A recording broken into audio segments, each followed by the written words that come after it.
New reporting by The Intercept shows that Anthony Fauci lied.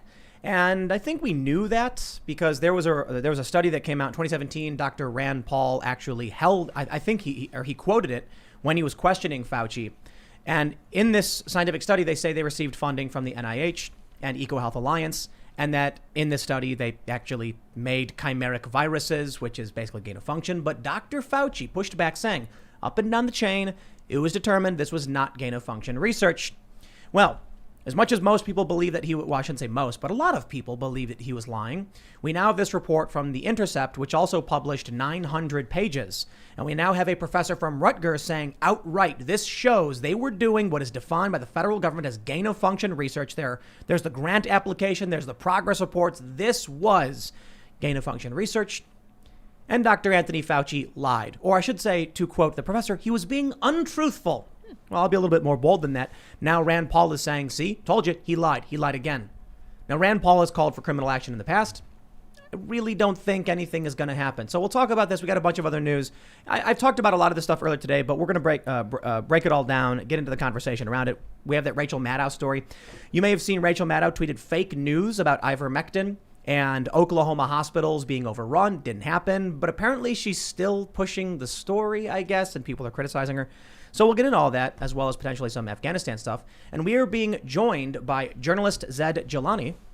How's it going, man? It's great. It's good to be here. Do you want to just give a quick introduction to who you are? Yeah, so right now I'm a freelance journalist. I keep a Substack with my friend Shant Misrobian at inquiremore.com. But I've spent probably a dozen years in journalism. I was a staff reporter at The Intercept. I was a reporter for Alternet. I was a reporter back at Think Progress back when it still existed at Center for American Progress. And I contribute to a range of publications, the Washington Examiner, Tablet Magazine.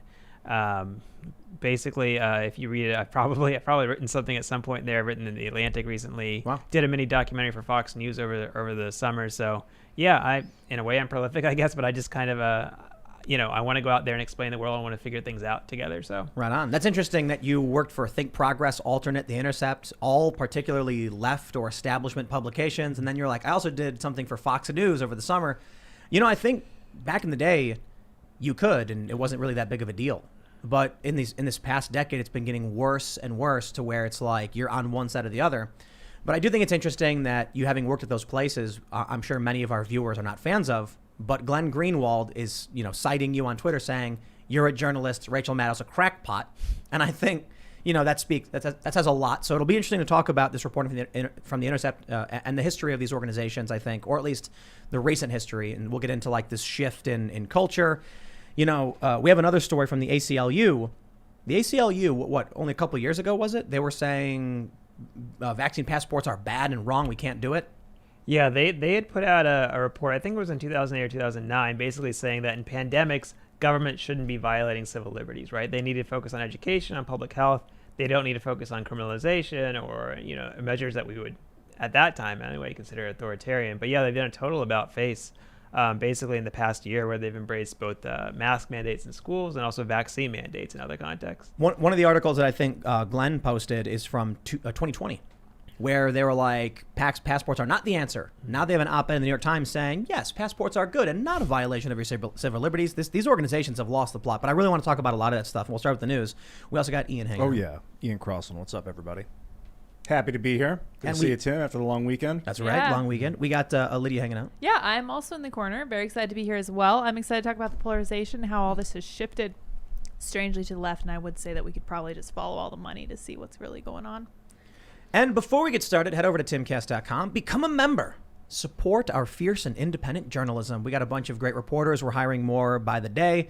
Well, that's not true. We're hiring as many as we can, as fast as we can, but it's not easy to vet people and make sure that, they're going to do good work. But we are actually in the process of formalizing our nonprofit as well, which is going to do fact checking for us and many other organizations. And we're also going to issue ratings. It's a big thing, but generally, If you're a member, you will support our journalism. You'll get access to members-only segments, but we're also going to be launching a fact-checking outlet that's going to provide ratings to other news outlets based on a random sampling of recent articles they publish and whether or not they violate any journalistic ethics. And then you'll get a score of like X out of 100 articles were considered ethical by SPJ standards. And then we'll break down our reasoning, link to the stories. It's going to be fantastic. With your support, we can do more stuff like that. So like this video, subscribe to this channel, share the show with your friends. Let's talk about this first big story because this is really, really fascinating. We've got from Timcast.com over 900 pages of coronavirus research info at Chinese lab released following a FOIA lawsuit. Documents regarding the work of the Wuhan Institute of Virology are now public.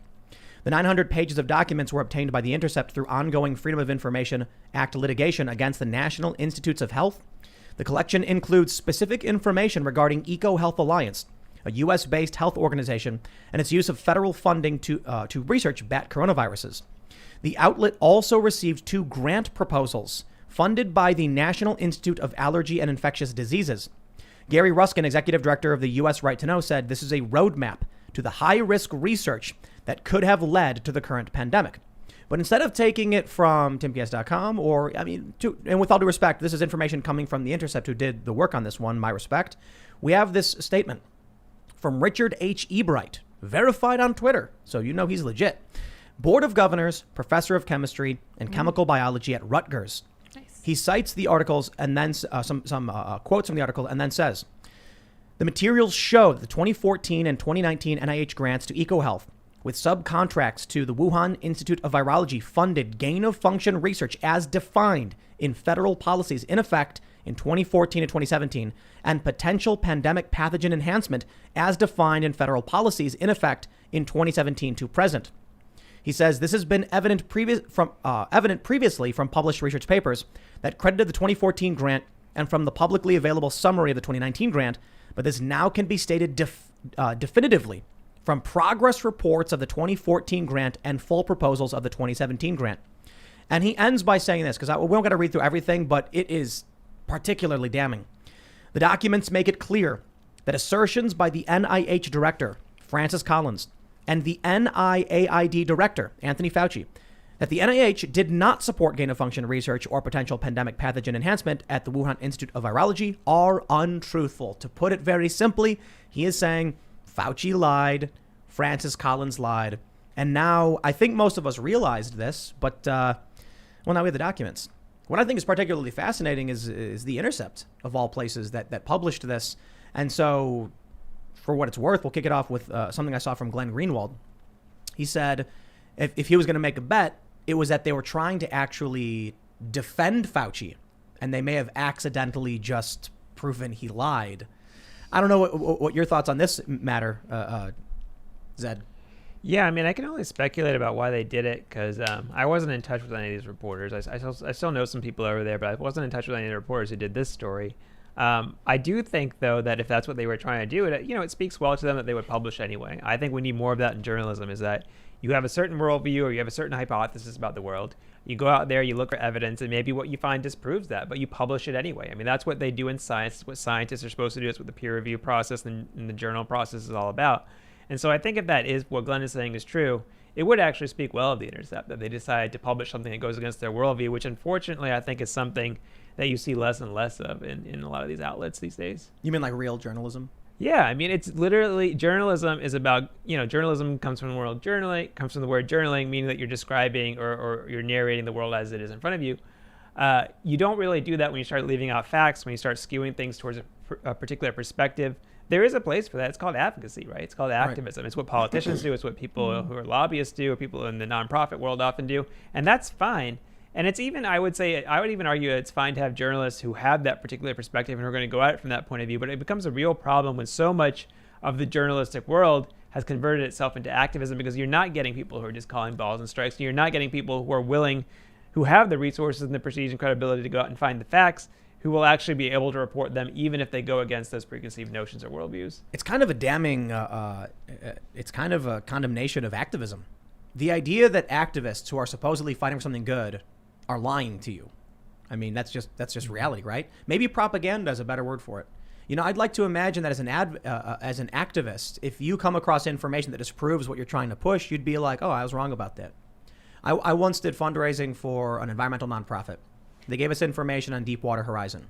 They sent us out to the streets to go ask people for money because they're like, we want to raise awareness, like literally on the ground telling people there's an oil spill. And then I was reading what they had given us in terms of, their script and everything.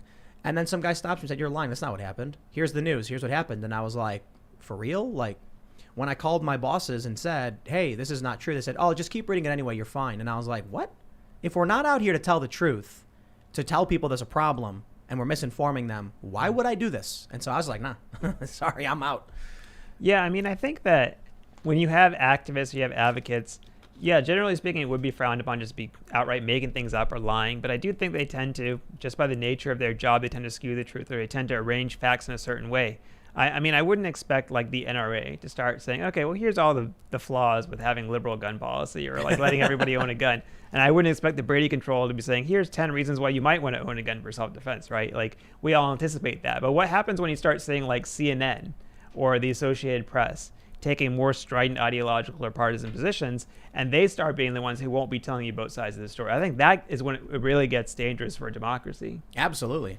Yeah, and let's throw it back to these fact checks on this reporting. When Rand Paul was clashing with Dr. Fauci, the craziest thing to me is that Rand is literally like, here's a study. It says something like rich gene pool, bat coronavirus or whatever. And he's like, it says in the study that you were making chimeric viruses, you were increasing infectivity, and this was funded by you. It says NIH. And then Fauci's like, no, that wasn't gain of function. And the way I describe it is like, imagine if a guy was on trial for theft. And he says, Your Honor, I didn't steal that piggy bank from that man's house. I simply walked into his house without permission, took the piggy bank, and walked out with it. That's not theft. Like, you literally just defined theft, right? But what do we end up seeing? A bunch of fact-checking outlets misrepresenting what Rand Paul said. Many left or liberal establishment outlets started saying Fauci owns Rand Paul. And they were highlighting a lot of things like Fauci saying, you have no idea what you're talking about, instead of actually the merit of this research study. The craziest thing was how Reddit, which is like just bots, basically. Reddit is a bunch of bots who just pump stories to push propaganda. And there were still people breaking through being like, I'm confused why we're mad at Rand Paul here. He's right. The study says, that this happened. So this is what's crazy to me. It's good the Intercept published this. It's like you said, it actually reflects well upon them if they were actually doing this to prove Rand Paul wrong. They decided to publish anyway. BuzzFeed's done similar things where they publish good stories. But what happened? What do we say about all these outlets that dismiss the story as fake news, as they've been doing with basically everything, like Hunter Biden's son? Like, what does that say about journalism today?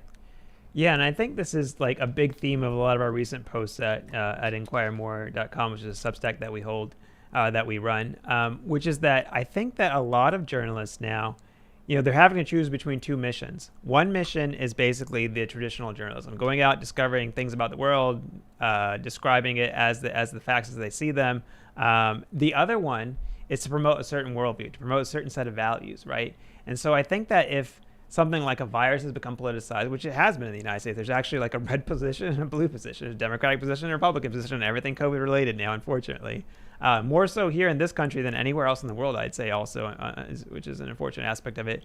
Now that you have journalists who kind of adopted this sort of post-journalism mindset, which is basically an advocacy or an activist mindset, I think they see their goal and their role as basically debunking or disproving whatever this quote-unquote Republican position on coronavirus is. We saw this earlier in the pandemic when they were all making fun of the idea that a lab leak may have been responsible for the pandemic. Now, we don't know where coronavirus or COVID-19 came from. Strictly speaking, we don't know. We don't have the evidence for it. But they were so quick to dismiss this theory. And now, even the Biden administration is keeping an open mind about it. Even they have not reached a firm conclusion on whether or not that's true, with the might of, more than a dozen intelligence agencies looking at it. So I think that when you have journalists adopt hard positions rather than keeping an open mind, rather than being curious and actually working to discover the world and report out the facts, you do get things like a Rand Paul being mocked and made fun of because they made up their minds before that hearing ever happened, that they were going to take Fauci's side, they were going to be against Rand Paul, they were going to poke holes in Rand Paul's argument, they weren't going to do it in Fauci's arguments. And that prevents them from actually being able to do what was done in this case with the hundreds of pages of documents that were obtained through the FOIA by The Intercept, is to actually go and look at the facts and see what happened. Literally see what happened and tell people what happened, and don't have an opinion about it. Don't tell people how they should feel, but literally give them the information that any reasonable person would need to know how to think about this problem, or how to think about the actual origins of this virus. There is still a challenge with this report, and that's who was chosen by the outlet as an expert. And so this we're sitting here being like, wow, this professor at Rutgers has said these things that are untruthful, and of course there's confirmation bias there. There have been several instances where we have seen experts chosen because their expert opinion might fit a specific narrative. Now, this one's interesting because The Intercept had no reason to choose a professor who would actually say, Fauci lied. So, in fact, I have reason to believe this is likely the case, likely true. If you see this all the time, where they'll be like, a feminist professor agrees with us that feminism is good, and I'm like, yeah, okay, well, that's obvious, isn't it? Or, this critical race theorist proponent is considered an expert on this release of documents, and they're going to say something positive. But when you see a left or right-wing outlet actually saying, hey, the other side's actually right on this one, or here's evidence to suggest, I'm like, that's probably when it's true. Like, it's so glaringly true, this story, that even The Intercept had to be like, yeah, Fauci lied. I mean, they don't. But here's the best part. The Intercept doesn't mention Fauci. They don't mention he lied. They just say, hey, here's some information. And then when you read it, you're like, wait a minute. Sounds like Fauci lied. Is the guy going to get arrested, charged? Probably not. Because I guess we don't have accountability in this country. But I will say, you when you're talking about journalism, I don't know what happened, but maybe journalists didn't do enough to inspire the true tenets of journalism in the younger generation, or the activists got into colleges and turned J School into activism indoctrination camp or something. Look, I think part of this wasn't, I was working at Think Progress, which was like a left-leaning blog in 2009, which is part of a left-leaning think tank. And I think a big part of it was that we had a frustration always that we felt like the news would be reporting two sides. Side A says something, side B says something. I know side B totally lied, but the news didn't really call them on it. The news just kind of weighed them equally, and they call that false equivalence and so on and so forth. And there were times, I think, when news outlets were doing that, and they were getting stories very wrong just because they weren't actually investigating what was true, because they were trying to provide balance to the story. But I think they overcorrected for a lot of that by basically saying that we're basically now offering a justification for being openly biased, right? One side is clearly wrong. There's no point to go to them and get comment from them. There's no point to go and even investigate whether what they said is true. They're clearly wrong. Just as most of the press said that it was clearly wrong that there was a lab leak that resulted in COVID-19, which is a conclusion now that even the intelligence community says is actually possible. They don't have a firm conviction on it. So I think that one, there was an overcorrection, and two, I think that it's just a reality that a lot of the younger generation tends to be left-leaning. And I think that those are the sorts of people that tend to go into these industries or these fields. If you go to your average publication, even if it's something very mainstream like ABC News or CNN, I will tell you like 9 out of 10 people who work there vote for Democrats, or they're left-leaning or they're liberals. And I think that just having that level of cloistered communities of people makes it much easier to just become very biased and not have anyone call you on it, not have anyone push back, and not have anyone at least provide a dissenting opinion. Even if I would say 60% of journalists were left-leaning or liberals, it'd probably still be okay, because you'd still have enough conservative-leaning people around, or people who have an open mind towards that point of view, to say, hey, you need to consider X, Y, or Z, or we need to go and interview one additional person here to provide that alternative point of view. But I think when it's so overwhelming in a lot of these institutions, and institutions that feed journalism, for instance, I wrote a report actually for The Intercept a few years ago about how the majority of editors and reporters at the New York Times and the Wall Street Journal both came from a small sliver of elite colleges. And we're talking about, I don't know how many colleges it was, but it's probably under 30 or something.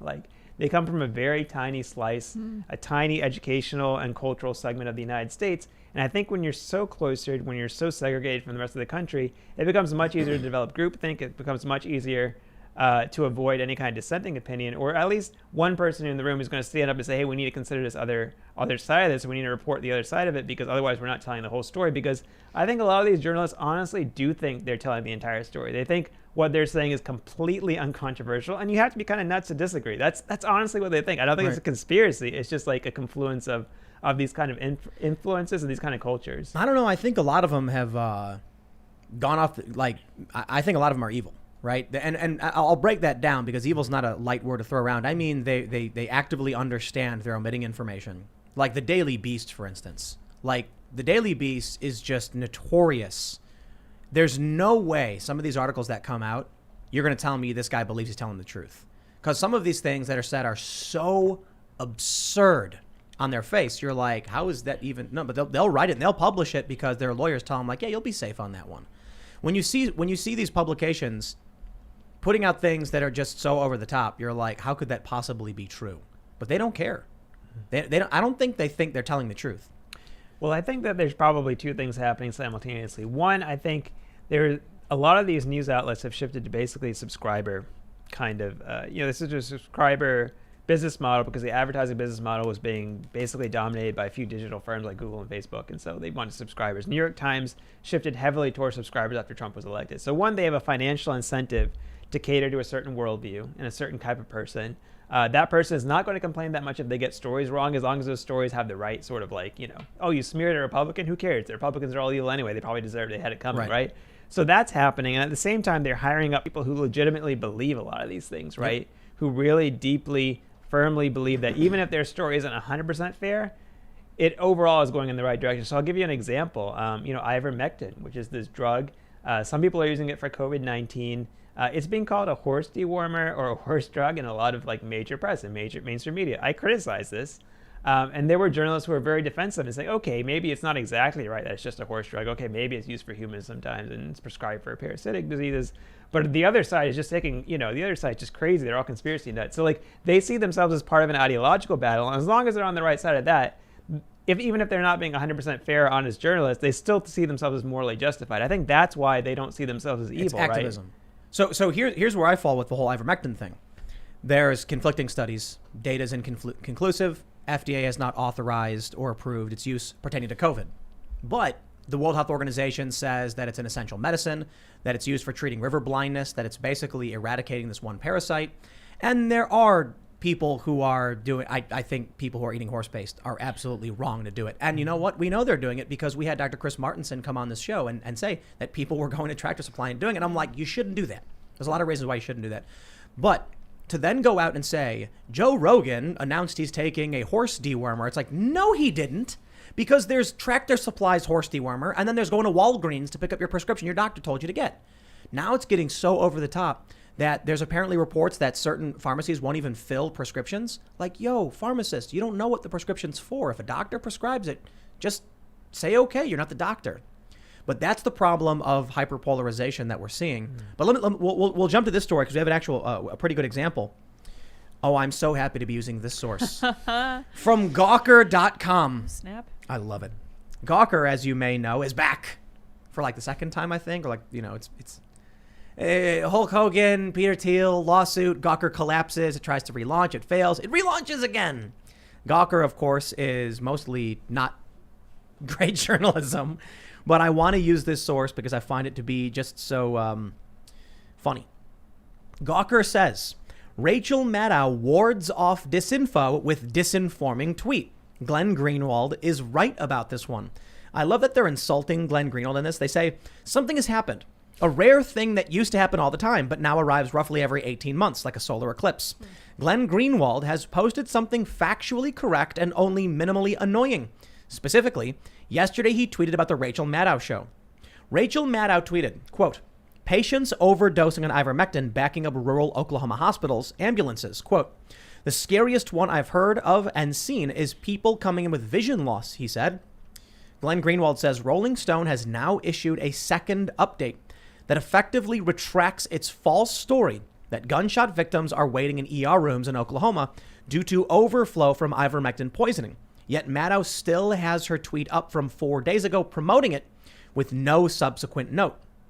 Last week, the MSNBC pundit boosted a hoax story on ivermectin overdoses, joining a slew of liberal media outlets in mindlessly digesting the disputed news in another stern missive about COVID-related disinformation.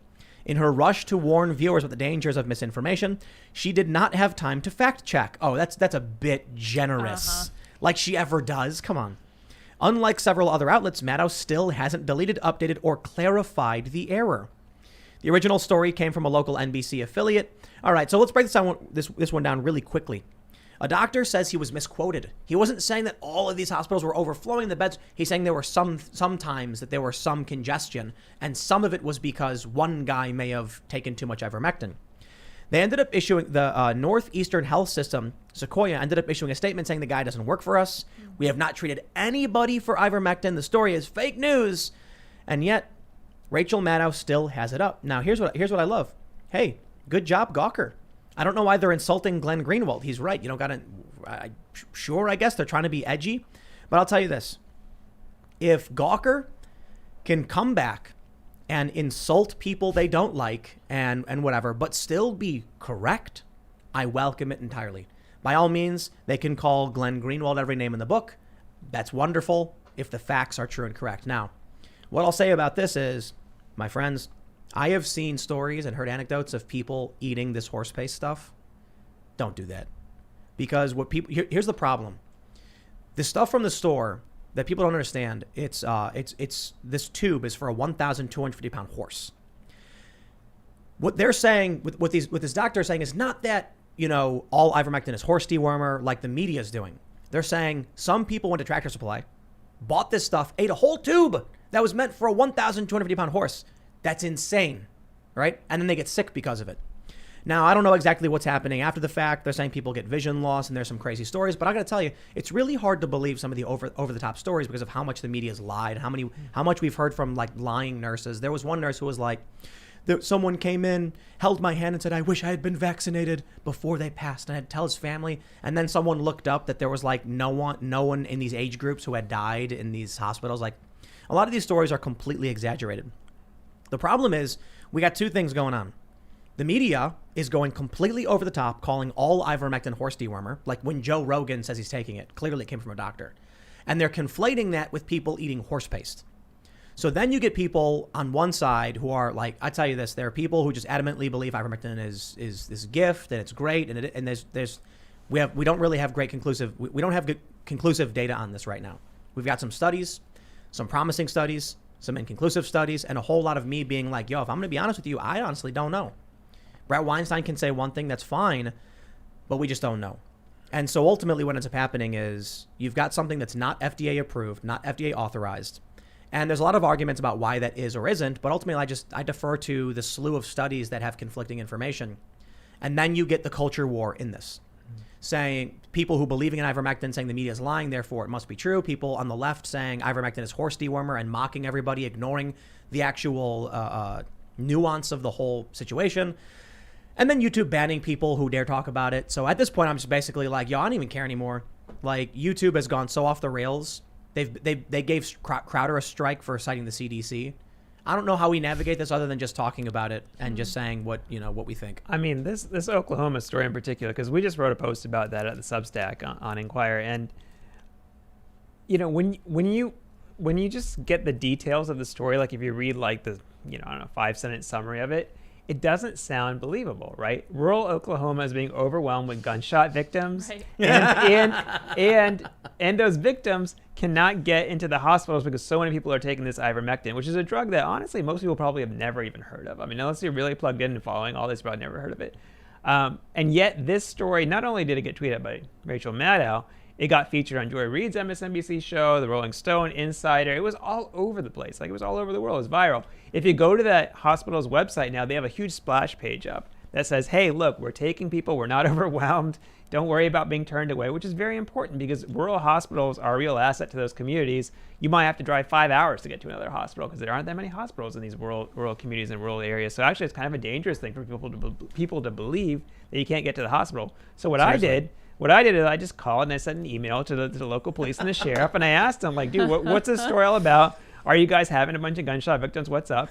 And the sheriff in Sequoia County in Oklahoma told me, no, it's a ridiculous story. We've only had We've had one shooting victim who died this year, and we had one other gunshot victim who went to the hospital and he's treated and he's fine. So literally, there's 2 people who were shot this entire year in this county. They're not overflowing gunshot victims. And yet, why was the media running this story? Because it confirmed a bunch of biases. You got the yokel, the rednecks, all shooting each other with their guns, yes. with their guns, and they're all eating horse face because they're really stupid. Beautiful. So of course it's true. We don't have to call a hospital. We don't have to call the sheriff and just ask them whether it's true. How much? Run it. So Zed, this must have been an extremely rigorous investigation. You must have put a $200,000 budget behind this. I mean, how much time did it take you to pick up your phone and press a few digits? Probably took me, between all the emails and calls, probably took me half an hour to figure this out, right? Whoa. As a freelancer writing on my Substack with one other friend who kind of looks over my stuff, right? I don't have the resources of MSNBC or Rolling Stone or Insider or all the places that ran this story. But what I do have is this idea that journalists should tell the truth and get the facts. Whoa. And that even if people shouldn't be taking ivermectin unless it's prescribed by their doctor, and it's going to be prescribed for things besides COVID because it hasn't been approved for COVID, we shouldn't lie about what ivermectin is and what it's doing. You should never lie. I think our utmost, look, I think there's a lot of journalists who think if tomorrow they told people that you would explode if you took ivermectin, they would do it because they're doing it. They're now putting out a story that says 85% of people in Nigeria who took ivermectin were sterilized, and that is not true. But you have to understand why they think this is justified. They think because they have this overall activist goal of not having people take this drug because overall they think the drug is harmful for you. So because of that, fudging facts and not quite getting it right, it morally pales in comparison, to what might actually happen in their minds if people take the drug. So to them, the telos, or the goal of truth, has been supplanted by this larger moral goal of taking the correct position on COVID, taking the correct position on ivermectin. And this exact bug of post-journalism, this narrative journalism, has infected so many different parts of the media industry right now, to where I think we're going to continue to see stories like this over and over and over.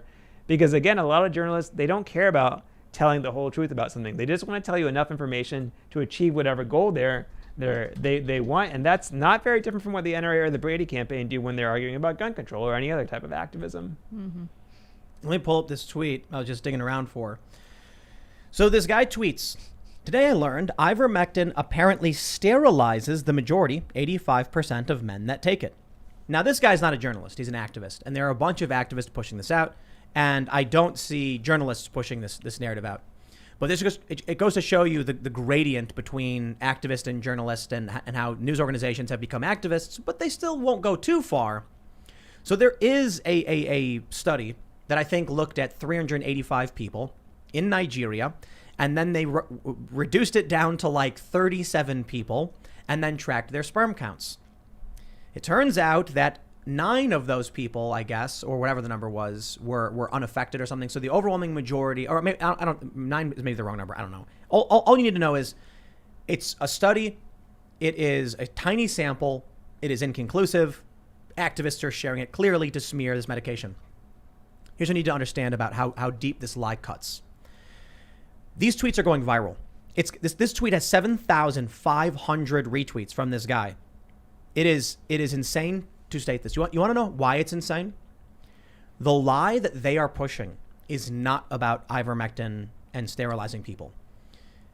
If what they're claiming is true, it would mean that the World Health Organization has been administering millions of doses of a drug sterilizing black men in Africa. Now, that is an insane proposition, which I think is over the top. The World Health Organization has ivermectin on its list of essential medications for curing river blindness. 99%, because I looked this up, I went to the World Health Organization, 99% of I can't say it. River blindness. River blindness, there you go. Onchocerciasis or something. Anyway, 99% are in impoverished African communities. That's where they're saying we need to be giving ivermectin specifically for this parasite. Now, if it was true that there was a study showing it was sterilizing these people, what do you think these people would start doing? I mean, I'm sorry, not even if it was true. I mean, it's a horrifying prospect about what these people think the World Health Organization is doing, which they're not doing. Tons of people were like, rest assured, these people are having healthy families and babies. This is a lie. But now look at the fake news. Imagine somebody's living in Africa, and they know somebody with river blindness. And these activists are putting out lies to thousands upon thousands of retweets. And these people have the internet. And what happens when someone says, look, it's going to hurt you. The white people are coming and they're going to hurt you. And they stop taking it. Because when Ebola broke out, there were so I know journalists who went and covered Ebola. They went on the ground in some of these villages, and people would break out of quarantine because they thought the doctors coming to treat them were actually hurting them. And they were all superstitious, and they believed that you could transfer the curse and things like that. If you have impoverished and uneducated villages, and we are desperately trying to help cure their ailments and educate them and teach them, what happens when these activists start pumping out insane lies? Rachel Maddow's lies.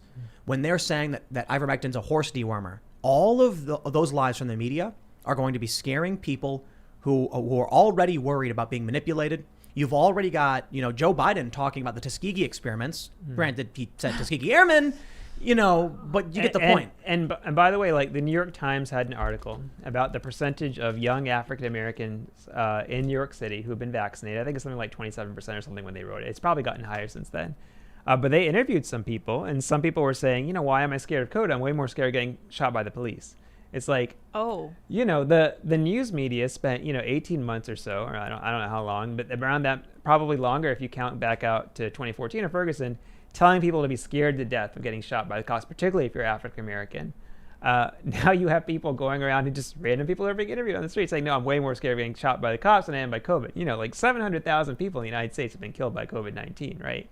Around 1,000 people a year are shot and killed by police officers. I mean, it's very easy math to say that COVID is much, much bigger risk than police shootings. But I think if you went back to these journalists who promoted a lot of the police shooting stories and asked them, well, why didn't you at least put some statistical context in there? Why don't you do this? Why don't you do that? They'd probably say, are you minimizing, the shooting of black men by police officers? And I'm like, no, I just want you to report the truth. I want you to report the totality, the context, the statistical data that would let people know like what the actual risk looks like for them, because it has a real practical meaning to people's lives.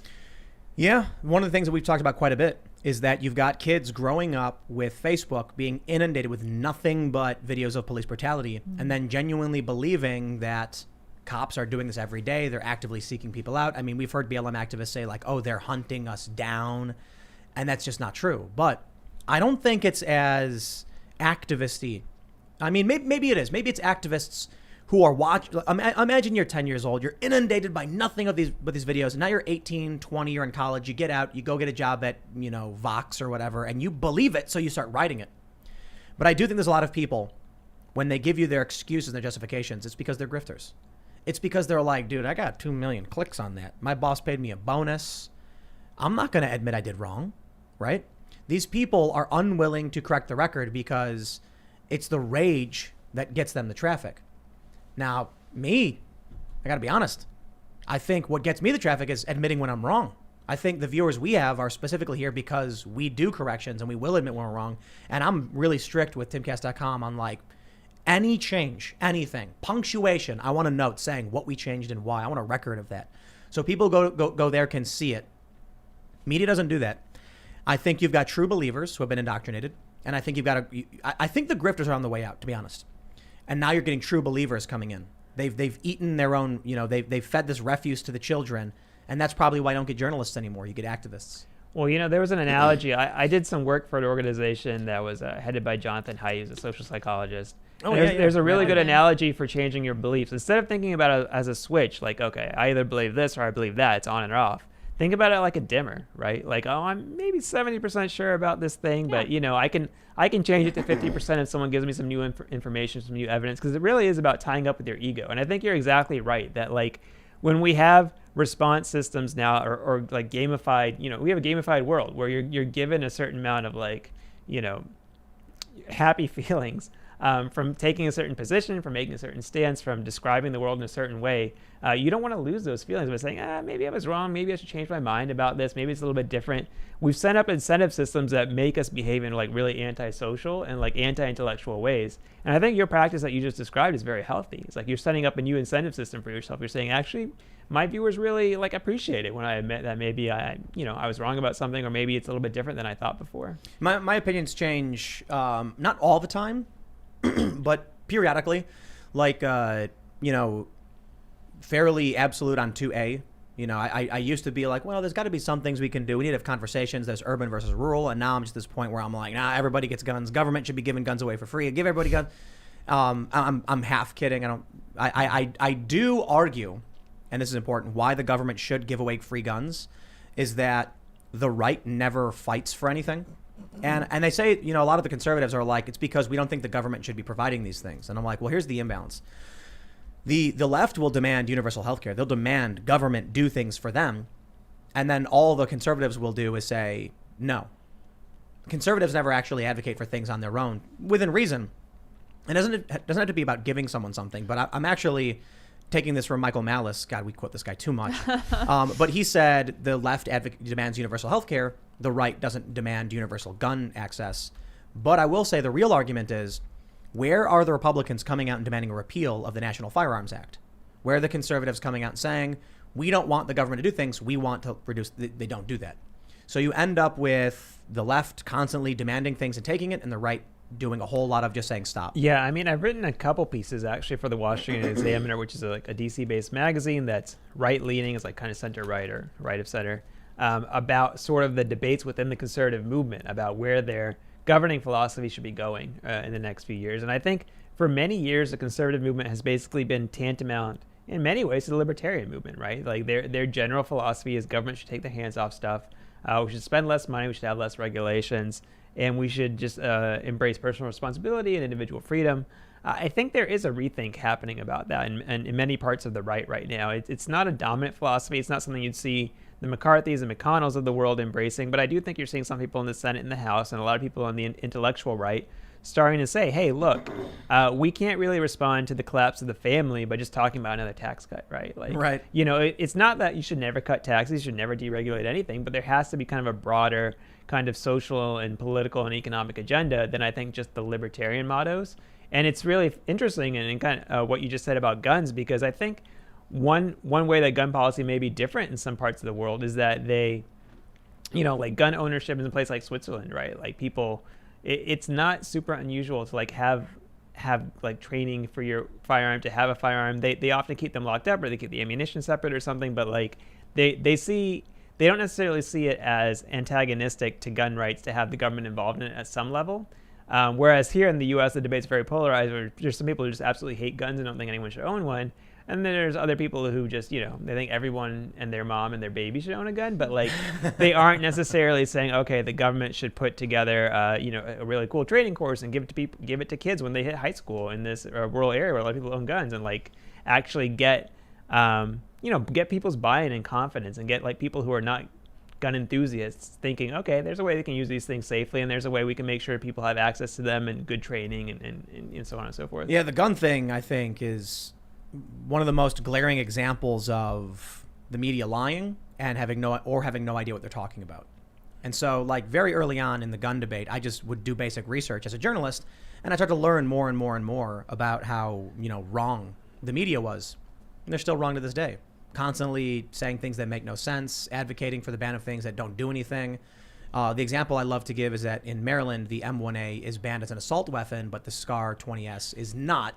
And for people who know anything about guns, you'd probably be like, that's a weird thing to do, because the M1A it's a great weapon, but the SCAR 20S is more customizable, adaptable, easier in a lot of ways, I suppose, but just more modern and better. And I guess depending on who you ask, some people might like the M1A. But the fact of the matter is, this is what you get from media disinformation. You get policies that make no sense, and you get the escalation and the indoctrination. So actually, taxes are a really great idea. We've talked about taxes quite a bit. I think, Ian, you were the one mentioning that like early on, the first income tax was like 2% or something. Oh, I don't know the number. I think we were having a conversation a while ago, and you were like, initially the income tax was going to be like, it was only for the rich, and it was only supposed to be like 2%. And they were like, it's just the rich, it won't affect you. And now here we are with like 35 to 45% total taxes, not just income tax. Like, I think they say the average person will pay 45% of their income in taxes when it comes to sales tax, property tax, you know, gas taxes, whatever, food, sales, all that stuff. And it used to be none. But what happens is they'll come out and they'll say, you know, we just want this teeny bit. You give them an inch to take a mile. That's why the gun rights advocates in this country are adamant about giving nothing away. because they know that it's just chipping away at the block, and eventually it's all gone. Did you look it up? Or? Yeah, it was 3%, 1861 President Lincoln. And that eventually, I believe, got repealed to later get recreated by the Federal Reserve in 1914, I think. 1913, 14, something like that. Yeah, I mean, one of the issues where this headed up was school shootings, right? Like people, I think we had some very high-profile school shootings in the United States. Columbine in the 1990s, we had Newtown and Parkland. It's really shocked a lot of people's conscience. It was heavily covered in the media. And I think it produced a policy response that was very well intended. I think people were legitimately scared for their children. But now I looked it up, and like a majority of states, I think around a majority or at least half, actually require students in schools to do school shooting drills. Like off the top of your head, do you know how many students die every year in a school shooting? What's the number? It's 10. It's around 10 on average, right? It's like, and how many students are there? Must be 70, 75 million, something like that, under 18. Yeah. So, school shootings, of course, are tragic, but what's the impact of having, tens of millions of kids, hiding in the hallways, under desks, being in kind of a war posture, right, within their schools? Even Everytown, which is one of the gun control groups, did some studies on this and found that it increased anxiety, increased depression, and now they're advocating for reform, saying we shouldn't be doing, all these all the time, because I think it was a knee-jerk reaction to a highly charged issue. And I think that we've seen a lot of that during COVID-19 as well, which is where people, I think, one of the phrases that comes to mind is better safe than sorry, right? You can't overprotect someone. But what I always say is, like, if you're overprotecting people from one thing, you could be underprotecting them from another thing, right? If we install all these measures on children against something which they almost completely unlikely they'll ever face it, we may be underprotecting them against things like anxiety, depression, long-term kind of suicidal tendencies, all kinds of cognitive distortions about fear of things that really they shouldn't be all that afraid of. We're not if you think entirely about protecting a population from one thing, you can underestimate the risk from all sorts of other things. And I think reframing it that way might be one way for us to be able to rethink some of these like overreactions to some of these threats that we face historically. There's like a matrix kind of red pill, blue pill phenomenon I'm seeing from this that's causing, I'll just call it societal collapse. And what I mean to say is, when you're inundated by a certain subject matter, school shootings, police brutality, whatever, on social media, and then the algorithm keeps feeding you that content, and then you come to perceive that as the only existence, as the real world, you're basically in this matrix. You are in the algorithm's world. Now, being fed these stories, you'll immediately become an advocate, saying like, we have to stop this. And you'll start giving your energy and power to politicians who don't actually care to solve any problems, just exploit your fears. And then there are people who are sort of awakened to this, right? So the blue pill, red pill, you're in, and I hate the political red pill, blue pill thing, but I mean quite literally, like, there's an algorithm at play on social media crafting a world for people that makes no sense. Because they click on police brutality and the algorithm says, let's give them more of that. It's good for business for the company that they're on the website more, so let's do more algorithmic content feeding. And then there are people who are just like, I'm sick of the algorithms. I'm just going to shuffle it up. I want to read. I'm going to investigate on my own. And then they break out of that system and say, hey, wait a minute, something's not right here. Now, the problem is we're having this conversation about the rarity of school shootings, the rarity of unarmed black men being killed by police. Both circumstances extremely awful and shouldn't happen. And we should do what we can to make sure they don't happen, but extremely rare. So for us to put, 70 something million kids through school shooting trainings, because you said, what do you say, 10 will die. I think on average it's 10. It may be a little bit more some years than others, but generally speaking, more kids die in pool drownings or in some kind of drowning. Like swim lessons would be more useful for children than school shooting drills. But see, here's what happens. The people who live in the matrix, in this algorithm, or this media narrative or clickbait, rage bait, grifter, whatever, start voting for policies based on a fake worldview that was fed to them to make money. And that's why I think it's gotten so substantially worse, to the point where it's like, we feel like we're at each other's throats. There was literally a shootout this past weekend. One of a Proud Boy got shot they were shooting at him, and he took a bullet in the leg. It was I don't know if he was a Proud Boy. It was the guy Tiny. I thought he was Patriot Prayer, but people are saying Proud Boy. And there was a shootout a couple weeks ago in Portland as well, where thankfully nobody got hurt. But what happens is you have people who will vote, who will run for office, and it's not just like you live in a matrix where there is an overseer keeping you in the matrix, like people believe if they saw the movie. No. The people who are running the Matrix live in it too. The people who are taking the blue pill, who believe that there's like it's a pandemic of police officers going around hunting down black people, they run for office based on that, and then try and pass laws based on that. And you try and tell them it's not real, and they'll snap at you. They'll call you a Nazi, a fascist, all right. They got to protect that worldview. I don't know how you break out of that. I mean, look, the other day, something I've been writing about is basically pandemic responses across the world. Because one thing I noticed is that the U.S. response when it comes to children is very different than most of the world, most of Europe, Australia, New Zealand. We're requiring masks in most school districts in the United States, even for children who are 4 or 5 years old, 6 years old, which actually is much more conservative than what the WHO recommends. It's more conservative than what the European health agencies are talking about, or most of the Australian districts. And, to buttress my argument, I just put out a basic graph from the CDC showing that child mortality, child deaths from COVID-19 are very, very small. They're a very small percentage. They've generally been the same throughout the pandemic. And, the instantaneous response you get to that is that you're minimizing the deaths of children, right?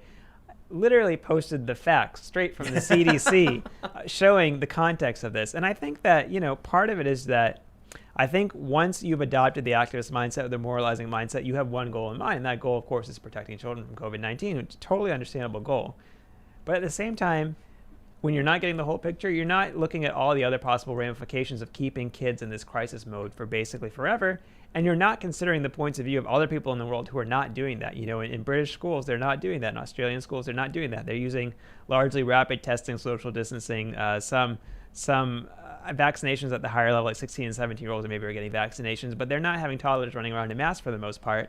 And UK has had the Delta variant. They've had this experience. They've seen this movie, and yet they're not doing it. I think we're not really giving any weight to their concerns because we fixated so much on one problem. And that, I think, is really, not only is it corrupting journalism, it's corrupting society, because I think we need to be well-rounded people, right? A bird can't fly with just one wing. You got to have two wings, right? You got to be able to understand things from more than one point of view. And you have to be able to look at more than one problem in society, because I think we've created a lot of problems for ourselves by not doing that. I think things like certain kinds of overparenting, certain kinds of overscheduling children. I talk to kids these days about like what they do. I do some community work with children, and I talk to like some kids about what's their summer like? And they're saying, I go to band camp, then I'm at, algebra class, and I'm blah, blah, blah. They have a full schedule. They're busier than I am during their summers, right? That's a huge change in society, generational change versus what it was in the 1990s or early 2000s. And, maybe there's some positive benefits for that. Maybe there's some drawbacks, but we have to be able to look at both sides of it. Otherwise, we're only seeing half the world. And we could be missing a lot of threats to our children if we continue to address, or threats to anyone else if we continue to address social problems in that way. Perspective. The difficulty is the hysteria. There's money to be made for the media. When a shooting happens, the media says this is big, run it. Look at. I don't know if you saw the Project Veritas expose where they had the CNN guy being like, we just run the COVID death tracker because it plays well. It's like it was gangbusters for the ratings. That's what they're thinking about, and it drives panic. And panic, you never want to panic. You panic, you cause problems. If you're in a fire, the last thing you want to do is panic. You want to be calm, rational, be like, okay, here's what I got to do. Here's what I got to feel the door. I'm going to get down, get under the smoke, all that stuff. Instead, the media just screams in everyone's faces at the top of their lungs, screaming, panic. And then people panic, and then they click more, and then they get more, they make more money, they make more ads, they get more subscriptions. And it all ends up, going into every facet of society. It's not just the media. It's now in like regular businesses. It's in the it's in like movie theaters. It's in burger joints. Yeah, and look, like panic is part of human nature for a reason. It's in our evolutionary response. If you see a saber-toothed tiger, maybe it might be a good idea to run and dart in the other way. Well, but to be honest, if I saw a saber-toothed tiger, that'd be cool. I mean, like, whoa, that's true. They were extinct. That's true. But that kind of evolutionary response or instinct is only useful in some select circumstances where you're really seeing a direct threat in front of you. Complex social problems never really benefit from panicking. And if you think about like who we think of as the great leaders throughout history, whether they're generals or theologians or activists or so on and so forth, they generally had a calm, thoughtful, reasoned response to the social problems they were dealing with. I mean, we admire the SCLC and SNCC and King's movement if you actually look at some of the old photos, and I think it still exists, the Highlander Center in Tennessee, where they were training civil rights activists, they would have people sitting at a lunch counter, a mock lunch counter. Someone will be pulling their hair, another person will be blowing smoke in their face, and they would train them just to like brush it off, just say, I don't care, I'm going to keep on the course of action, right? Those are the modes of thinking or the temperament that you have to adopt when you're dealing with really complex, high pressure problems at times. And I think treating everything like it's, the bear just walked into your camp and you better dart, leads you astray a lot of the time. And unfortunately, I think that we have so much technology and so much of the commercial products that we use today are basically based on using that kind of response because that's what they want to bring out of you because that's what will make them money. Yeah, well, I don't know how you break that, right? If we, I guess that's a problem of the free market, right? That this system in place makes money, so it is being incentivized. I'll go back to what I was saying about the algorithms feeding kids this endless stream of police brutality stuff. Well, companies rose. It's very simple. Company A and Company B start up. Company A does legit fact check journalism. Company B does rage bait activist stuff. Which one made the money? So over the course of 6 months, the real news website does decently, and the grifter outrage site makes tons of money. And then the investors come in and say, "Oh, that one makes money. Let's do that one." And now it's been a decade of this. It's been 13, 14, 15 years of this. And now we've built this massive ecosystem of, hey, we make money when we just tell people what they want to hear instead of informing them of the truth. It's not only that they make money doing that. I mean, well, it's not only that it generates money, it generates revenue, but it's also very quick and easy to do. Think about how many articles you read that's like, 3 people tweeted something that's it's mildly offensive, but by the time you by the time you get through the article, it's going to be super offensive. It's going to be like the worst thing in the world to you. It's super easy to run that article. It probably gets hundreds of thousands of views if you're putting it up there. You don't have to spend money on investigating, fact checking, traveling, FOIA, records requests, none of that work. It's extremely easy. And I think that's part of why it's profitable, because I do think that well-produced, good journalism does get a lot of viewers and readers. I think people enjoy it and appreciate it, but it's also more expensive to do, right? Which is a challenge, I think, for a lot of people who are producing it and investing in it. And unfortunately, I think that's also created a situation where a lot of good media isn't necessarily profitable. We are kind of at the behest of philanthropists and billionaires who want to spend money promoting something like Pierre Omidyar did with The Intercept, or like Peter Thiel is doing with some alternative video platforms or things like that.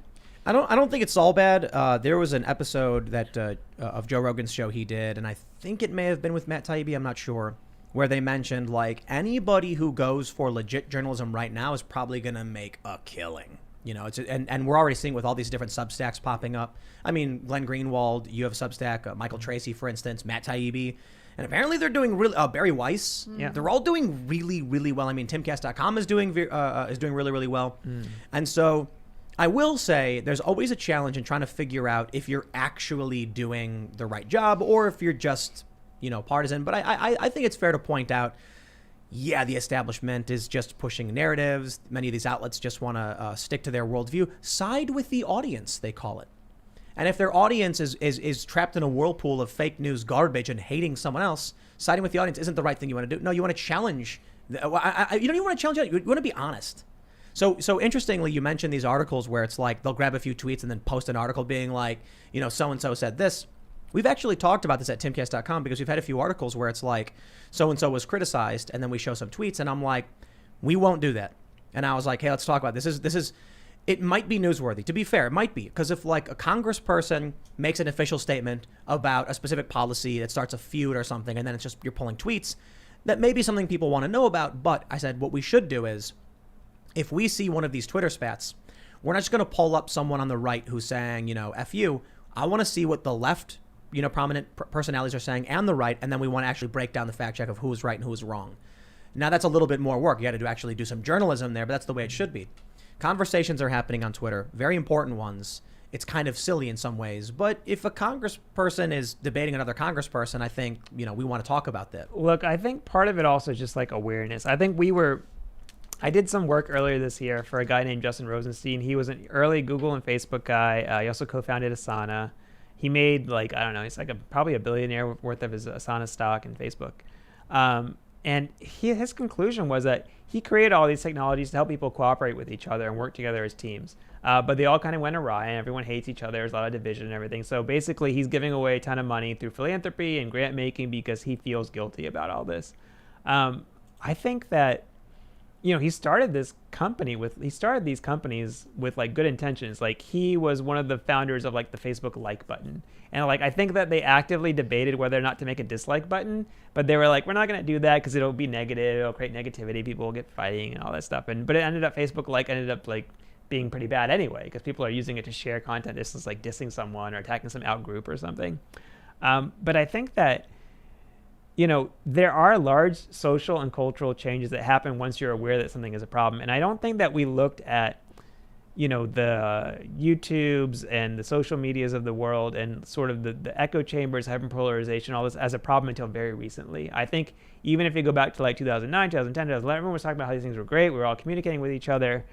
They were helping Democrats in elections, so Democrats liked them versus how they felt about Trump using it in 2015, 16, or him using Twitter.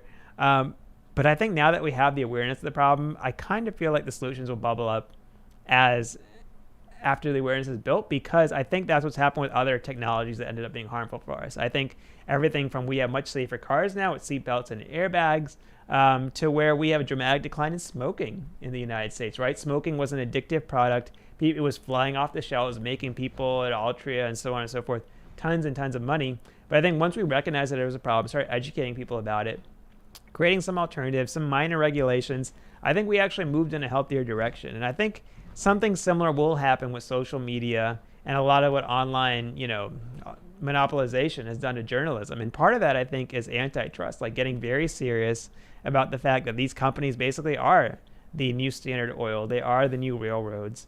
And that creating alternatives to them and creating healthier modes and models is very, very difficult while they have such high market share. And I think more Democrats and Republicans. In the Congress, you have David Cicilline, who's the head of the relevant committee in Congress on antitrust, and Ken Buck, who's the ranking Republican, actually agreeing on a lot of the core antitrust issues with a lot of these big companies. It was funny that, I think a third of the Republicans in the Senate voted for Lina Khan to join the FTC, who's a very progressive person who in many ways has talked about breaking up companies like Amazon or turning them into public utilities or having utility regulation instead. So I think that we're seeing much more agreement that these things are a problem and some agreement on solutions. Now, does that mean I think that a year or two from now we're going to have an entirely different online and social media environment, which I think ultimately would impact the media environment? No, but I do think over the long term, having that awareness and having that recognition is the first step towards creating something better. This is different, though, right? With these past things that were bad for us, asbestos and smoking and lead gas and stuff like that. I mean, that was neutral-ish. It was public interest versus the special interest that had money around a specific product or practice. Now you got half the country. So if we're talking about censorship, and you have this major shift where all of a sudden the more establishment, like the neocons and the Democrats are basically in favor of massive multinational corporations curtailing speech, I don't see us fixing that because that directly impacts who gets elected in the first place. When Jack Dorsey can ban negative news about Hunter Biden, well, then Hunter Biden's dad gets elected.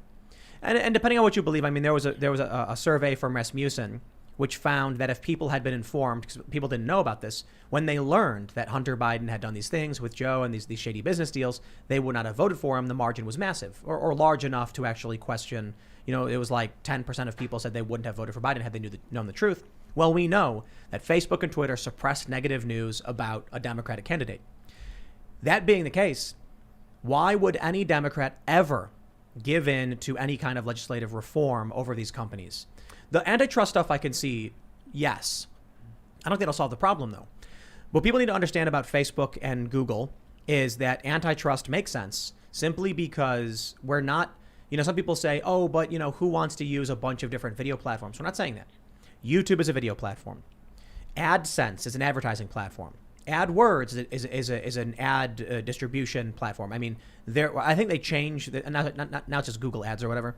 But these are all different products. YouTube hosts your video and broadcasts it. Google sells ads on that. Google buys and sells ads and distributes them. They also market your content to maximize viewership. These are different companies. In the past, you would find someone to record your music, you'd find someone to distribute your music, and then you would find people to promote your music on the radio. Today, YouTube. That's it.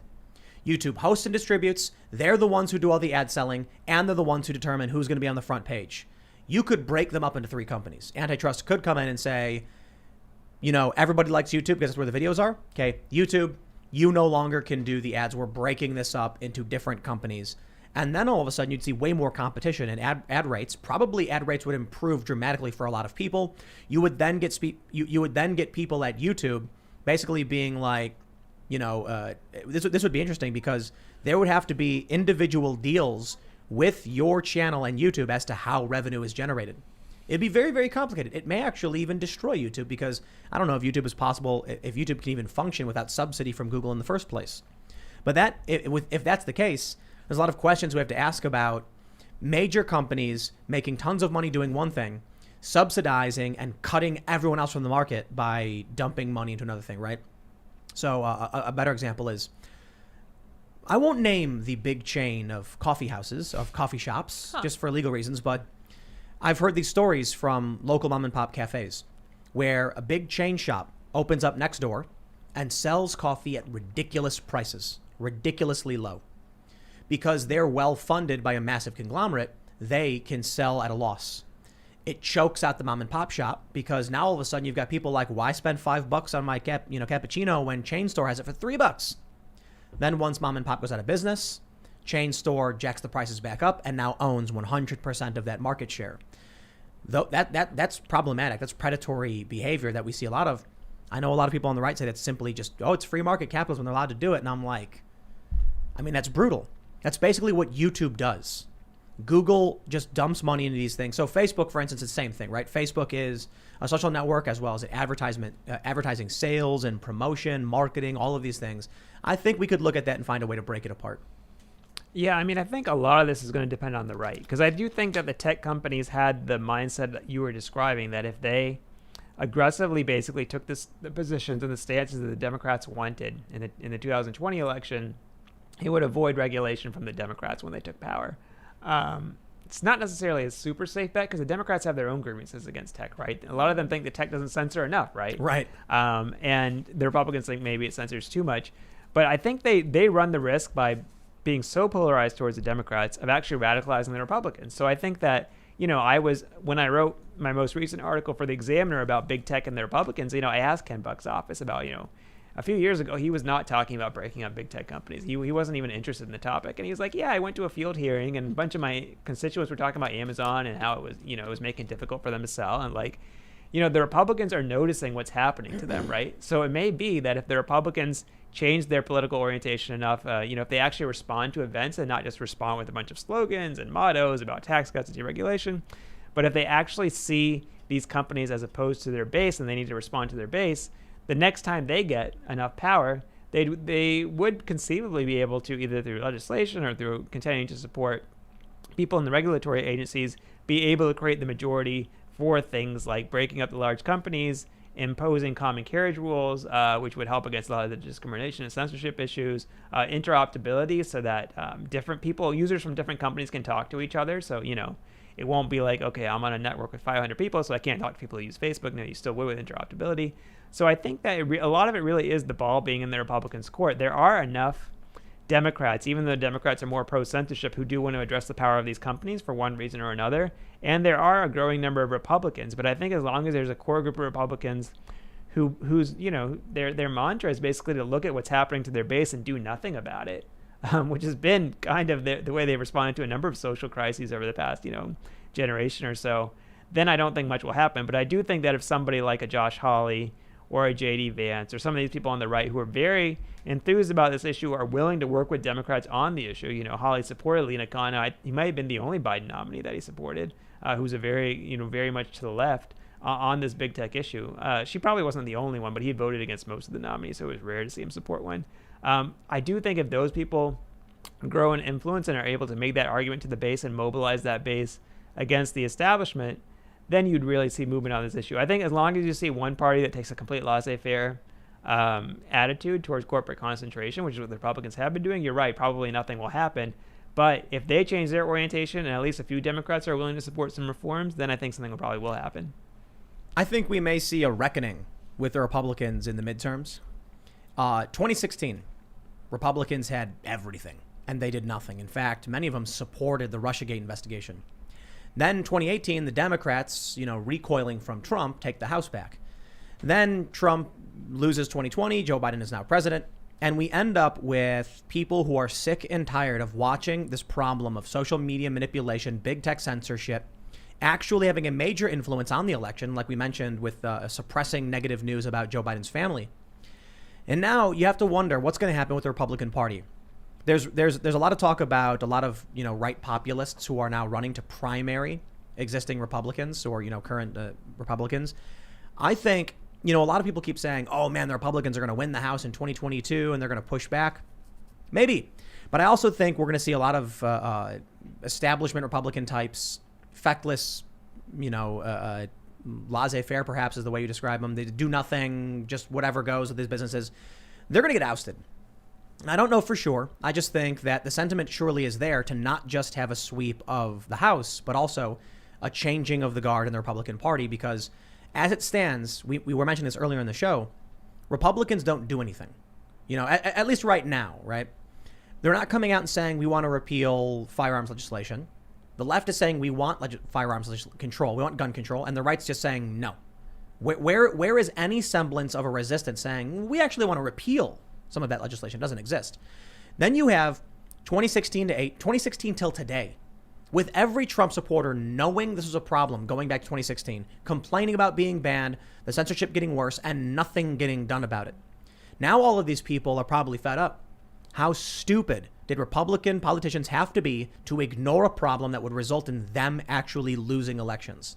So now you get Republicans replacing those people. Let me tell you a story. So, not only did I work in journalism, I worked directly in advocacy earlier in life. And, I was working for a progressive PAC in, I think it was around 2012, 2013, maybe a little bit after that.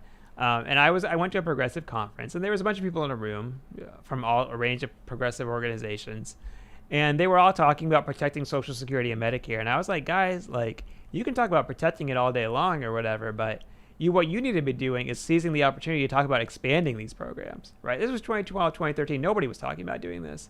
I think starting 6 or 7 months later, there were members of Congress who started talking about doing it. There were other organizations who started doing that. And I think the Democrats really came to understand something, that if you can control the playing field of the debate and not be on the defensive, you've shifted things in your direction, even if you don't exactly get what you want. So now I think when someone like a Bernie Sanders talks about Medicare for all, gets people excited about that.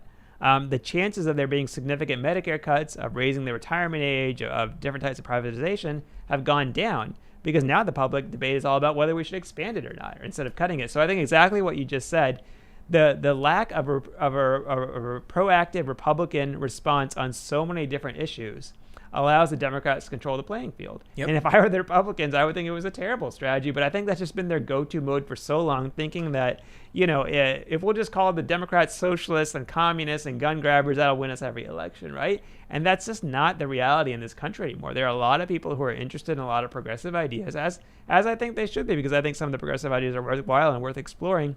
But as long as there's no response, the progressives, of course, are going to win the day, right? You can't just completely fall back to your slogans and your mottos from 40 years ago when the world has changed in 40 years. Here's the big difference I see, right? We have the squad, we have the progressive left, but man, do they fall in line really fast with the establishment Democrats.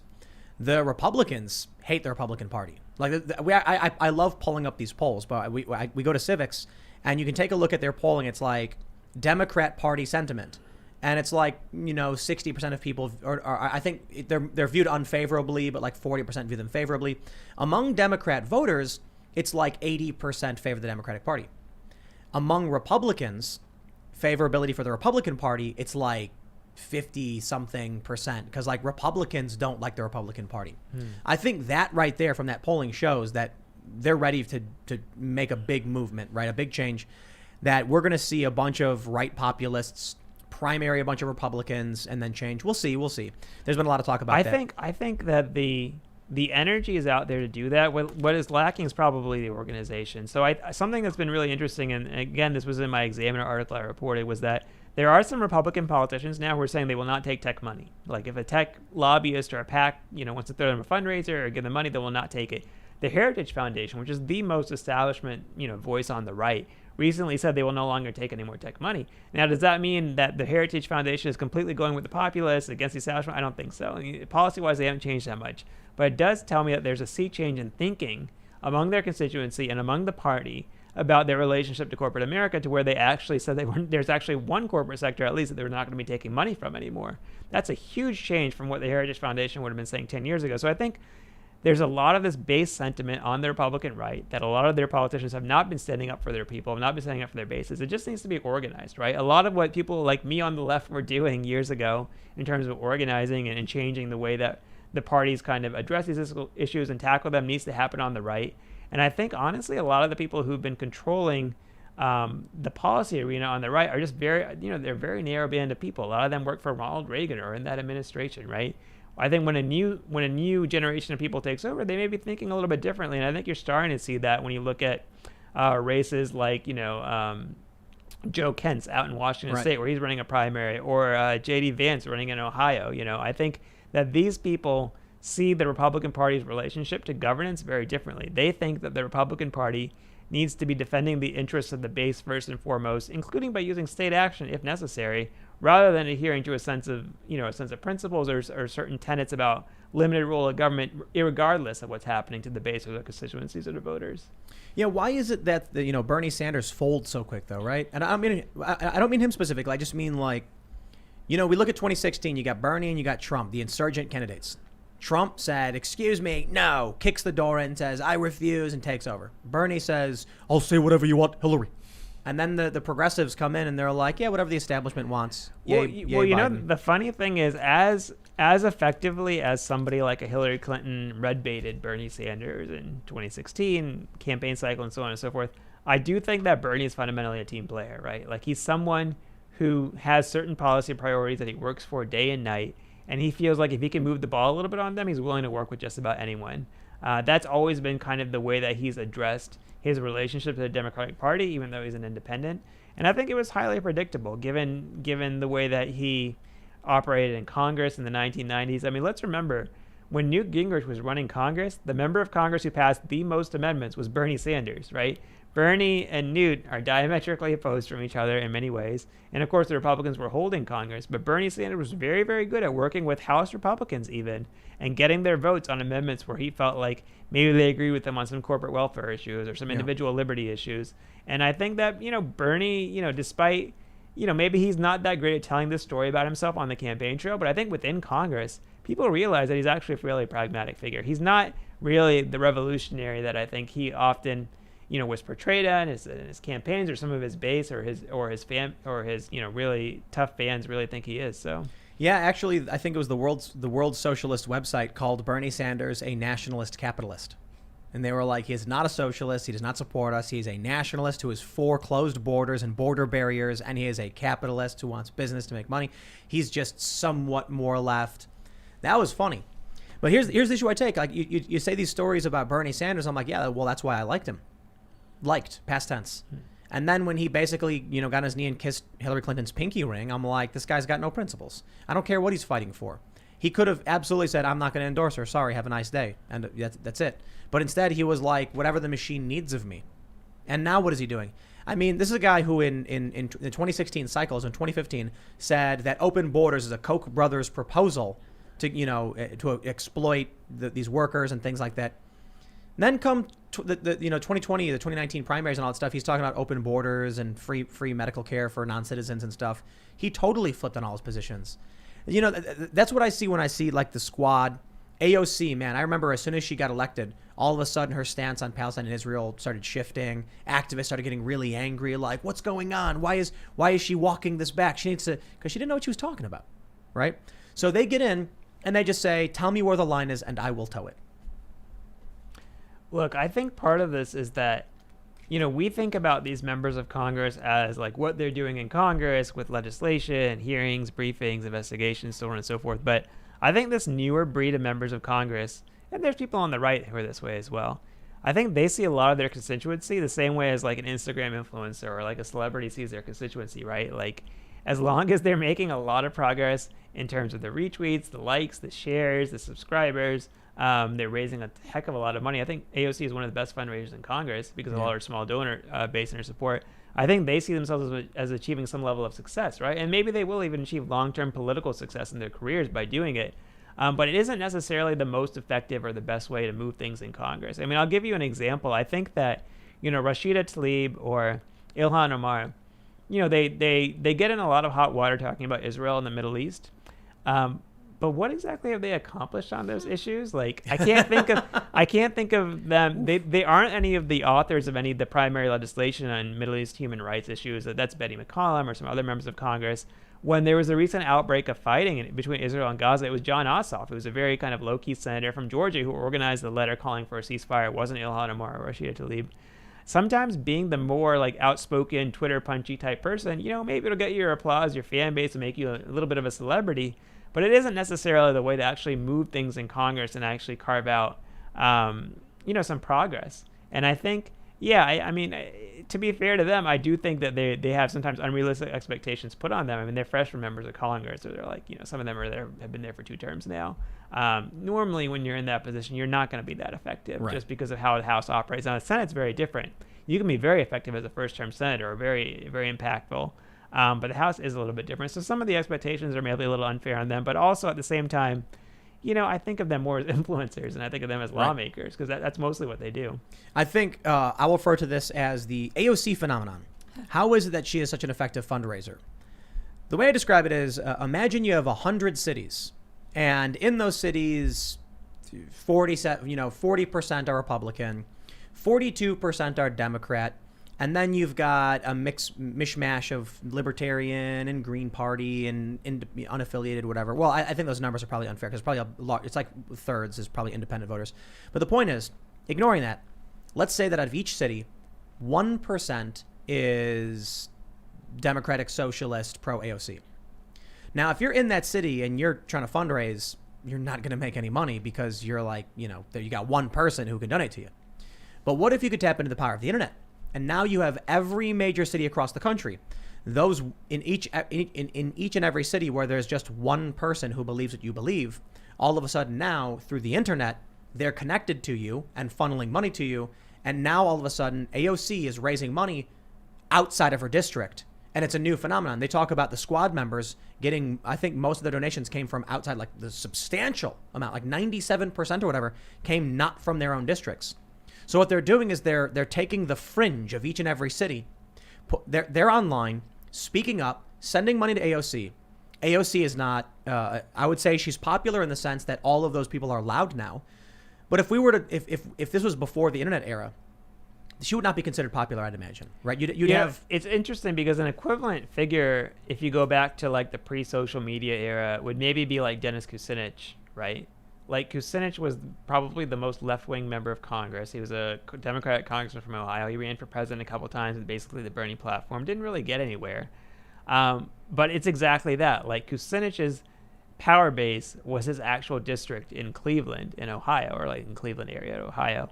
He wasn't tapping into a large sort of internet, social media fan base that maybe represented a small sliver of America, but could give him tons and tons of money, the same way that I think, really starting with Ron Paul. Like Ron Paul on the right, on the libertarian side, represented sort of a minority faction of people, but he was able to mobilize a tremendous number of internet donors, some of which transferred into volunteers, which increased his profile, which actually gave him a real platform and a voice in the political debates, and actually it gave him some surprising performance in those couple of primaries that he ran in. I remember The Daily Show had a really fun segment about how like he got maybe second in a state and like the major media didn't even mention it, but like, he obviously was doing very well, punching well above his weight.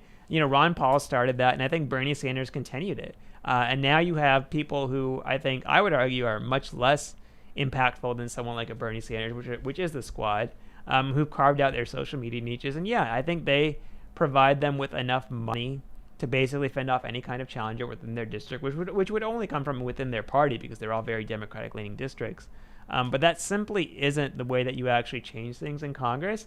the fulcrum of Congress is typically the swing districts, right? It's the districts that a party can't afford to lose, and the ones that give them the majority and the control of the committees and the chairs, but which are always very competitive. Because I don't think you can be AOC talking about prison abolition. I mean, that's a real thing that she's talked about, and win any swing district anywhere in America. That would be turned into an advertisement by the Republicans, and you'd be gone in the next cycle.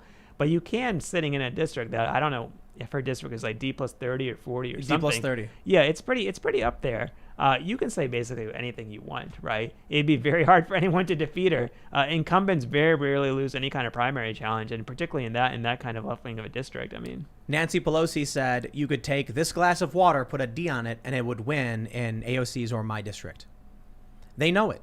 How broken is this system, right? We have talked with other GOP candidates in the past who are in like deep blue areas, and I'll tell you, man, the only reason areas are deep red or deep blue is because the parties don't invest money. They're like, what's the point? And it's like, well, dude, if you're not trying to influence people on your ideas, you're losing. And I'll tell you, it's mostly a phenomenon of the right. We mentioned this before. They don't care about culture. They're sitting there thinking that appointing federal judges is winning the culture war. And it's like, no. Because I'll tell you this, you can appoint however many judges you want. But if Amazon, CNN, cable TV, New York Times, all of these things are all saying X is right and Y is wrong, the courts are going to be like, I'll just do what they tell me. Because, the courts ultimately in the end are just enforcing popular opinion. We've had a bunch of changes of precedent and over our several hundred years. Free speech as we know it, I think, was only essentially not literally codified, but precedent was set like 1968, I think it was. One example of this would be school prayer, right? Like people today, a lot of people you talk to them, they're like, well, school prayer is not allowed because that's the Constitution, the Establishment Clause, blah blah blah.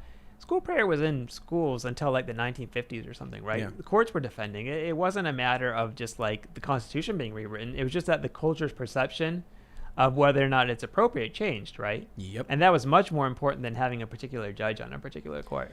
So as the right, these establishment neocon Republican types keep thinking that, oh, we're gonna just win in the in the governmental policies, meaningless. Meanwhile, the left is controlling all these institutions, taking them over. So, it is a good point you bring up that someone like AOC couldn't win in a swing district. I do think there's something interesting to be said about the need for Republicans to go into an AOC type district and actually start advocating and presenting an alternative. Well, let's remember that one of he's obviously in a very different role these days, but one of the icons of the Republican Party, Rudy Giuliani, was only that icon because he was able to win power in New York City. Yeah. Now, the Republicans do have a nominee in New York City, Curtis Sliwa, who's a former, Guardian Angel. He's actually a very storied figure in many ways. But I haven't looked it up, but I doubt Republicans are investing just about anything in that race. And to be fair to them, I doubt that they would win it no matter what they invested. But it's a matter of long-term investment, right? It's a matter of running a series of competitive candidates until you get someone like a Rudy Giuliani who's actually going to win, who's going to pave the way for someone like a Michael Bloomberg, who is semi-Republican. But if you don't even try, obviously you're going to end up with that result. I think this is what's contributing to the culture war and the hyperpolarization, in that Republicans and Democrats are like, I have no reason to even talk to the people in these deep districts. And now that the hyperpolarization has gotten so extreme, now they're even more entrenched in not communicating. But if you just leave New York City to get further and further left without even trying, then we're drifting so far apart. Eventually, the band snaps, and then there's just two different realities. I think we're already starting to see it. Like Portland announced they will cut off trade and travel or whatever for Texas. California banned state travel to like a handful of states. You're going to have this phenomenon that we talked about before where truckers aren't going to go to New York. They're going to be like, I can't go there because I don't feel like dealing with the ban on public accommodations for people who aren't vaccinated. Let's say you live in Texas and you're a truck driver. And they're like, hey, we got a big shipment. It's got to be sent up to New York. And be like, nah. In Texas, they don't have the restrictions. In New York, they do. They're going to be like, I don't feel like doing it. Which is going to be interesting because someone in New York who's a trucker will be like, oh, I can go to Texas, no problem. So it's creating kind of a one-way track. Yeah. I mean, this is the important thing to understand about polarization. So I actually worked on polarization professionally from 2018 and 2020. I did a fellowship at a center at Berkeley called the Greater Good Science Center, which works on psychology science. And so, I spent a lot of time talking to researchers who study it and practitioners who work on it. Here's the thing to understand about it. It's not really based on what you believe, right? It's not There was a really great political scientist at the University of Maryland, Liliana Mason, who studied this. And what she found was that people who are most polarized from each other are people who have very strong political identities, who very strongly identify with the label like liberal or conservative.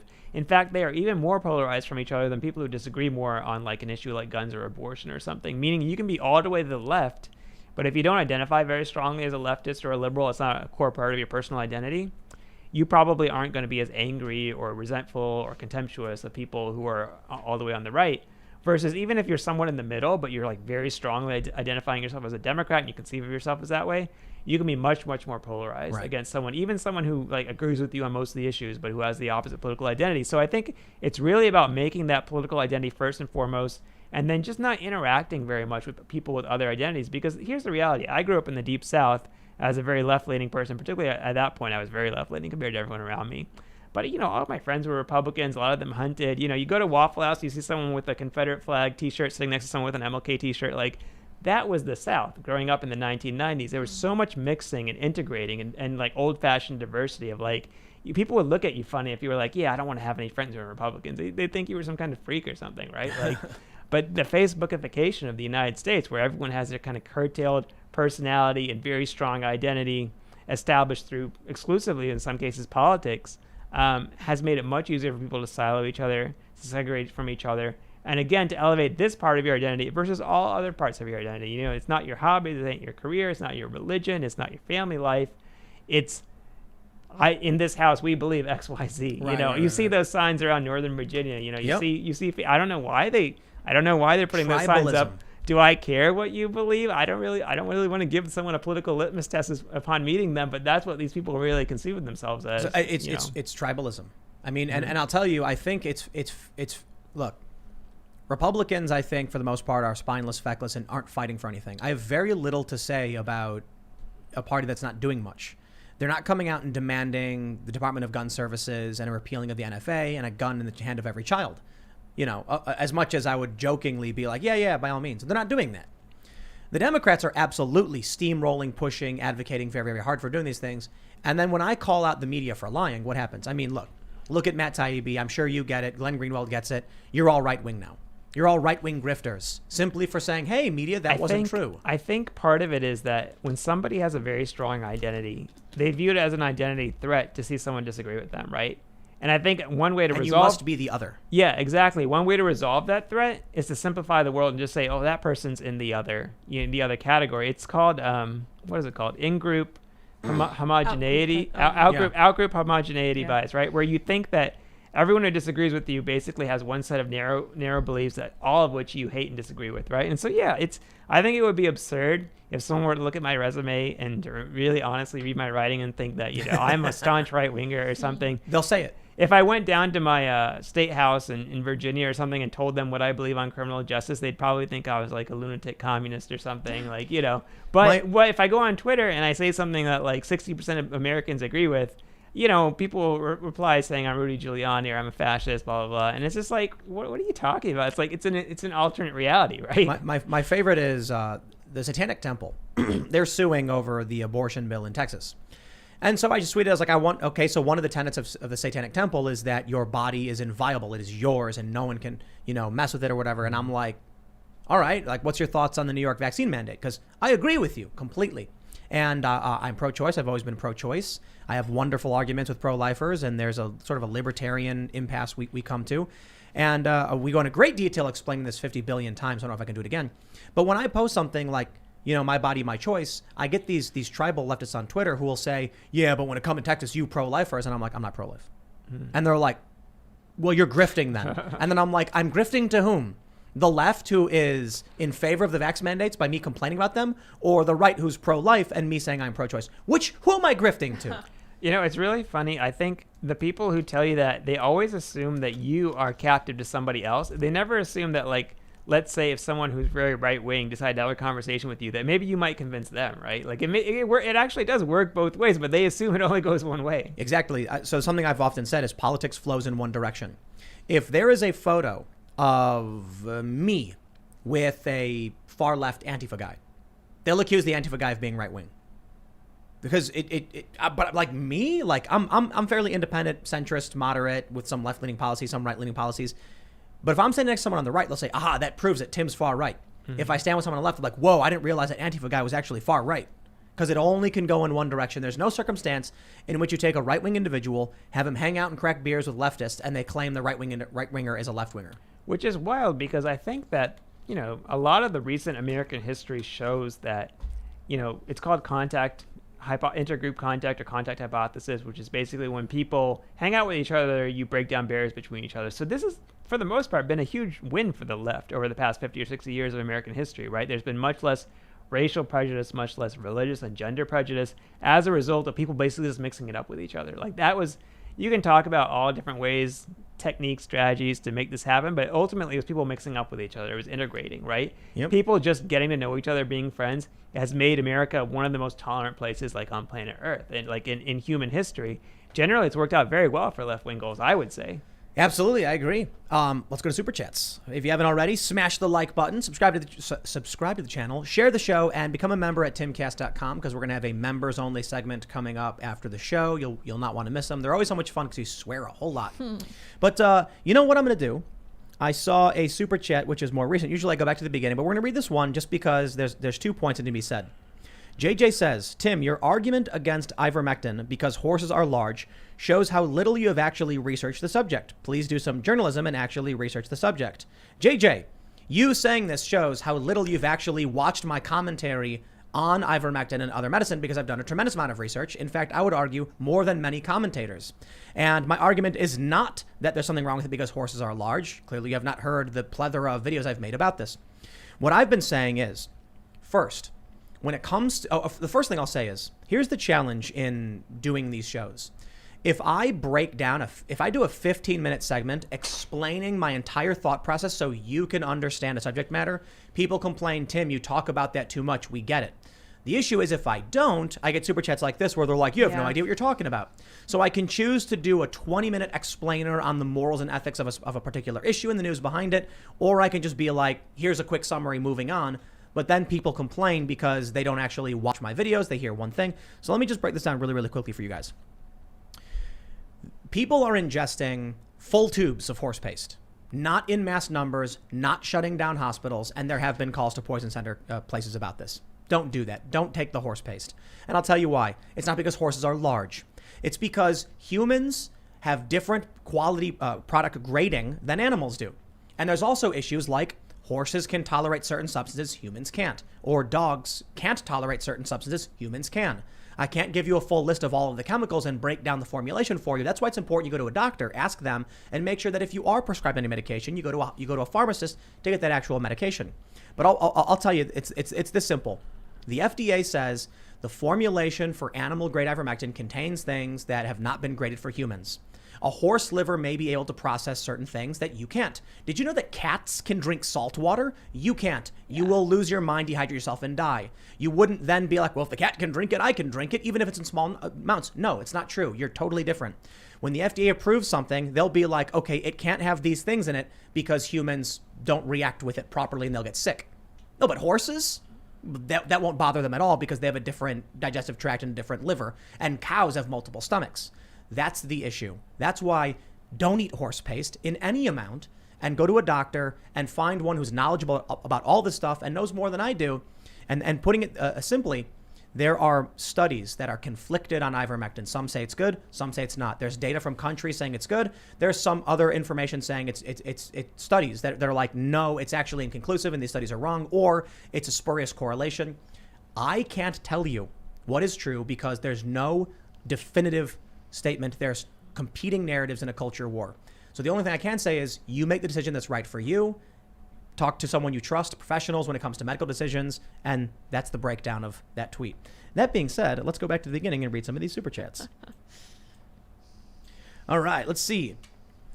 Billy Stamatello says, Biden got heckled on his Hurricane Ida tour. LOL, you love to see it.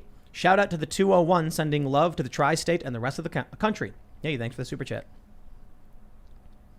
Oh, this is great. Chameleon DX says, Tim, big fan of yours, but as someone who makes wine professionally, watching your wine tasting over the weekend hurt my soul. Good. That was the intention. Good. So we went for a Labor Day weekend. We went to central West Virginia, looked at these ghost towns. It was awesome. And we got these local berry wines. So cool, like blackberry, raspberry, blueberry. And I have no idea what I'm doing. So I just pretended to know what I was doing. And then we like mixed all of the wines together to make wine punch. And I'm sure that was the most offensive thing we could have done. Oh my gosh, that's But highly offensive. I knew I don't we even would. drink wine. I knew we would trigger some wine professionals. How was the punch? It tasted good. I don't know. I listen. Okay, when you're in the middle of West Virginia, you're duct tape. You know, it's moonshine. We're not talking about some fancy winery of people wearing fancy suits and tuxedos, sipping with their pinkies out. We're talking about taking a barrel and filling it with whatever you got, fermenting it and drinking what you got. Not really. I mean, it was actually really good wine, you know. But, you know, I mix them together because we do what we want. All right, let's see what else we got. 3D Pyromaniac says, to be united by hatred is a fragile alliance at best. Darth Treya. Funny how a game about space wizards has a better understanding of philosophy than the modern left. Yeah. Pedro Henrique says, have you guys seen Jason Miller, Getter CEO, was arrested today in Brazil for our independence?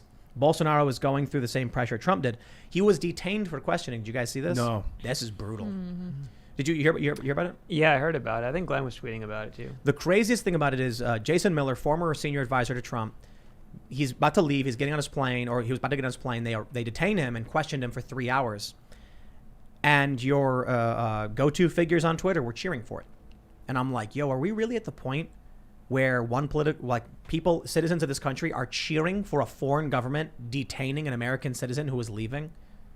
That to me is freaky stuff. It's funny because I think that a lot of this started with like Trump rallies and like lock her up.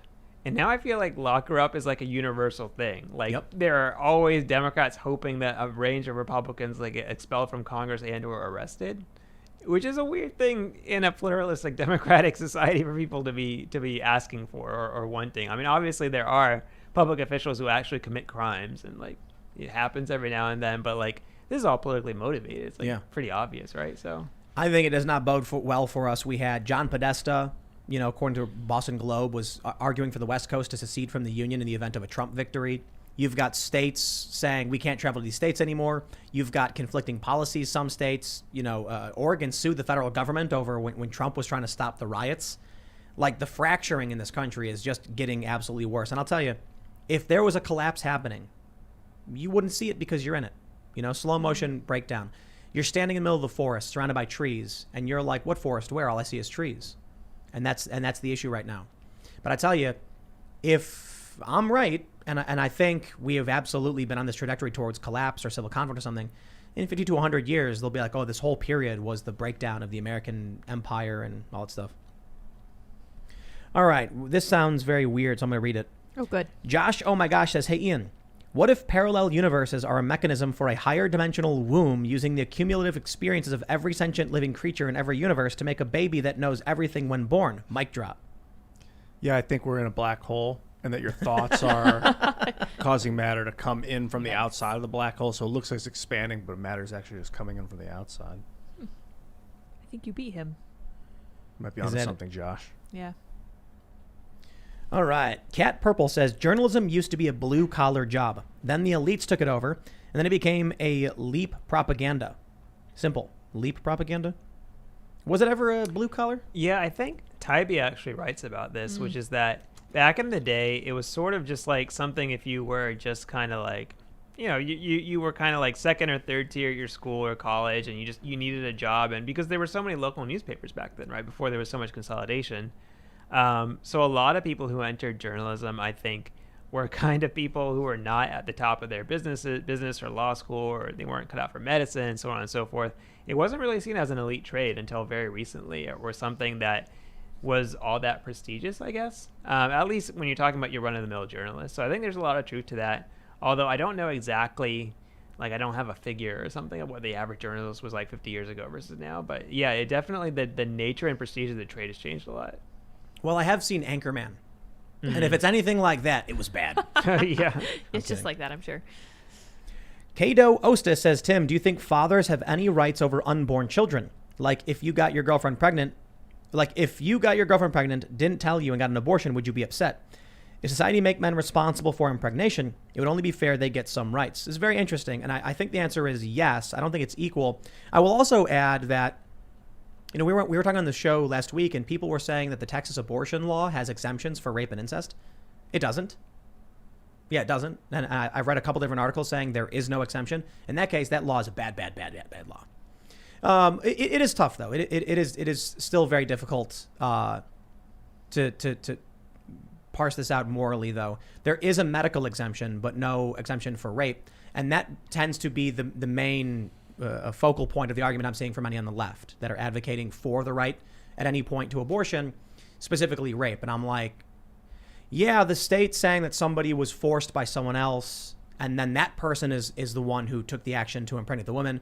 The woman didn't choose to do that. Then the argument from people in the chat was that, if the woman makes a choice, she has a responsibility to the life inside of her. But what if she didn't make that choice? Texas should have an exemption in that regard. It's not easy. This is probably one of the most morally and ethically difficult questions of our lives, like, to be honest. All right, let's see what we got here. Delta 34 says, hey, Tim and Cast, I worked a few years on a project to find a universal formula for morality. I have it almost fully animated and narrated. What does an Enlightenment defender got to do to come on and share it? Are you checking the Spin the UFO stuff? Yeah. SpinTheUFO@gmail.com? Yeah, you're welcome to resend it. It might have slipped through the cracks, but I do check. Yep. There you go. Matthew Hunter says, the horse paste tubes are meant to be dosed by weight, and it's the same dose per pound for humans as for horses. Don't take 1,250 pounds worth of IVM unless you weigh that much regardless. Simple. No, not simple, as I've explained. Look, some people are arguing, but I think the issue is, are you really going to trust that they're going to keep a product safe when the liability is substantially lower? There's another issue with horse medication versus human medication. It may be ivermectin as the active ingredient. It doesn't mean the inactive ingredients are the same. I think the ivermectin paste is like 98% not ivermectin. There's other active ingredients in it. Sounds right. If a human being ingests something and dies, the liability for that company could be in the tens of millions. If a horse ingests something and dies, depending on the horse, the liability could be in the tens of thousands. So I'll just put it this way. Just talk to a doctor, man. Don't go to a Tractor Supply, because it's just, I hear these stories about, we've heard a lot of stories about people going on Amazon and going on these other websites and buying, prescription drugs, but off prescription by going to other countries and stuff like that. I think that's all bad too. I think, but you know what? Look, I'll tell you this. My opinion, my choice for my life, your opinion, your choice for your life. All right, let's see what we got. Michael Martin says, Fauci and Rand Paul, more proof that the difference between conspiracy theories and the truth is about 60 to 90 days. Mm-hmm. Thank you for being my nightly news. Hey, thanks for watching. We try our best. What is Natalie Cuccia says, hey, Tim and crew, just wanted to hear you say Rachel Mad Cow out loud. Please feel free to go around the table and have everyone say it. Well, I'll read it, but people Rachel don't Mad have. Cow. Yeah. I love it. No. All right, let's see. Daniel Bundrick says, Tim, please issue a correction. Ibuprofen is toxic to dogs. I have your reference here. Dunair E. Ibuprofen toxicity in dogs, cats, and ferrets. Vet Med. We just Google search ibuprofen for dogs, and there's like dog branded ibuprofen. So I don't know. Whatever. Perhaps you can't give too much of it to them. But the joke I was making is that they prescribe the same antibiotics and the same like painkillers to pets. And so what are we going to do? We're going to go around being like, Joe Biden was seen ingesting dog medicine today at the White House, and it's like he's holding a bottle of aspirin. It's like, dude, it's aspirin. It's just it's for what it's for. You know what I mean? All right, let's see where we're at. Ethan Davis, Tim, I think I might have an answer or part of the answer to your question about what happened to people, the rage. And I think it stems back to the birth of the internet and the death of innocence. So one of the things we've pointed out frequently is how people have become extremely angry. People I've known my whole life all of a sudden are just messaging me saying extremely angry, vile things, and I'm just like, yo, why are you so mad? Like, there are people I've known for decades. We're friends on Facebook, and also they'll message me with all caps being like, I'm sick of this, yeah, the vax. And I'm like, why are you yelling at me? And they're just like, they have no real answer. It's like, where did this anger and rage come from that people are just so angry all the time now? Yeah, I mean, I think part of that is they've externalized their mental state or their problems, right? I mean, maybe something is happening in their personal lives, or they have some lack of personal fulfillment, and they've taken that and turned it into a political problem, right? If this wasn't happening in the world, if it wasn't happening in society and politics, I'd be happier, right? And that's when they personalize those problems. I do marvel at, like, I know people who are like war refugees who came to the United States who were very chill and relaxed and very happy about living here, and then I know people who grew up here, upper middle class, who seem like, enraged and upset all the time. And it's just like, it doesn't really make a whole lot of sense if you think about their external life circumstances, right?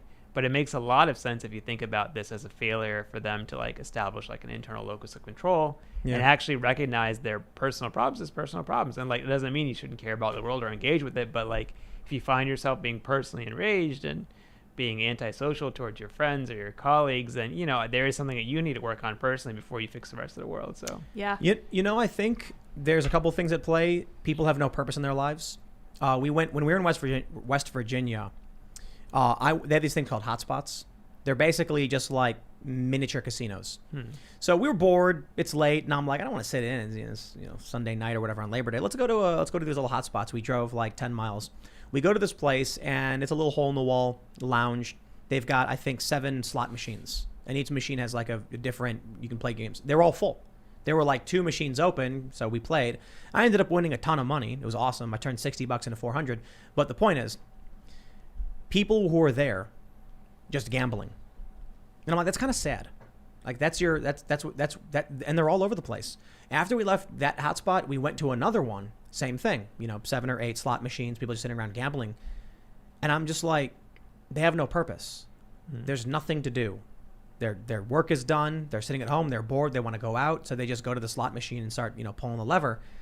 And I think that occupies them. That keeps them relatively sane. It's like, I'm going to go do my thing, my routine. But there's a lot of people in cities who don't have that.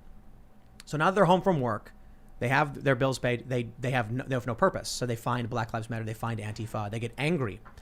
The hole in their hearts that they feel is externalized. And then you add COVID on top of that. People are locked in their apartments. And now what do they say? It's the unvaccinated fault. It's your fault. It's Trump's fault. It's not my fault. It's your fault. Right. There's a documentary filmmaker, Dia Khan, and she's made documentaries about both white nationalists and Islamists, and she got to know them very well, actually. And I think she was on Sam Harris's show or something, and she actually explained some of her like thoughts on making the documentaries. And I think she noticed that there were a lot of similarities between the two sides. A lot of people would think, no, those people are diametrically opposed. They're different politically, religiously, so on and so forth. But she basically found that they were young, alienated people who needed some purpose in their lives, and this is what filled it. I mean, these people could have easily become like guitar players or bowling enthusiasts or any number of things. They could have filled the hole with something healthier, but this just happens to be the door they picked, and it led them to a very unhealthy place. And I think that they sincerely believed that if they had won whatever political struggle they were involved in, or sectarian struggle, that they would be happier people. But it was the same mistake both sides were making in this equation from the extremists that she had covered. And of course, most people we're talking about in these cases are not actual extremists, and they're not violent or breaking the law or anything. But it's a miniature version of the same problem. Right.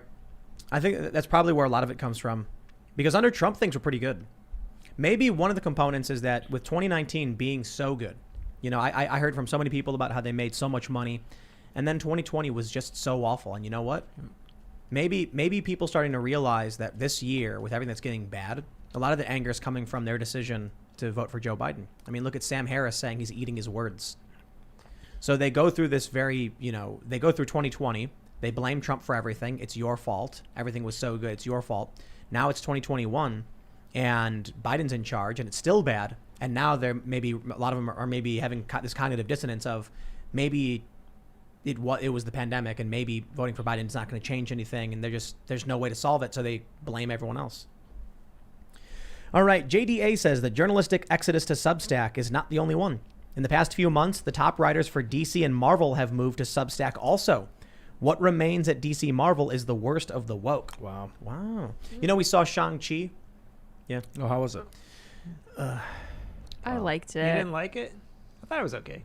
It was okay. It was okay. I give it a C. I think that I could have fixed it. They picked a lot of good Chinese or Hong Kong scene actors to be part of it, who really kind of stole the show, even though they were side characters. And I think that was a pretty good decision on their part to pick those people. I think the challenge was that they were trying to make. They should have gone all in on China, in my opinion.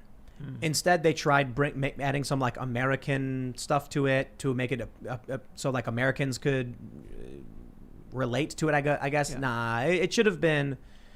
It should have just been in China, right? So I'm not going to spoil anything, but Shang-Chi is from China, but he lives in America and then goes to China, and I'm just like, that just made the whole thing confusing. Yeah, there are a lot of missing beats. Well, what's interesting is like the larger context of it is Disney's trying to expand heavily in the Chinese market, as is much of Hollywood. So I think the more they can set in China, the easier it will be for them, because I think a lot of the Chinese audience isn't as interested in some of the American stuff. So I think they were trying to split the difference and get both audiences involved. And to be fair, I wasn't, right? So like, look, we've got a bunch of Marvel movies that are really, really good. If you're going to make a Marvel movie about the Mandarin with his 10 rings and he's Chinese and he has Chinese children, you don't need to put him in San Francisco for 10 minutes. Like, it just made the story not make sense. And there were a bunch of things they could have done. I already figured out how to fix the entire movie because I did it with Doctor Strange, the What If episode. But I'm like, man, I wish there were so many missed beats. But it was good. It was I would say I give it a grade C.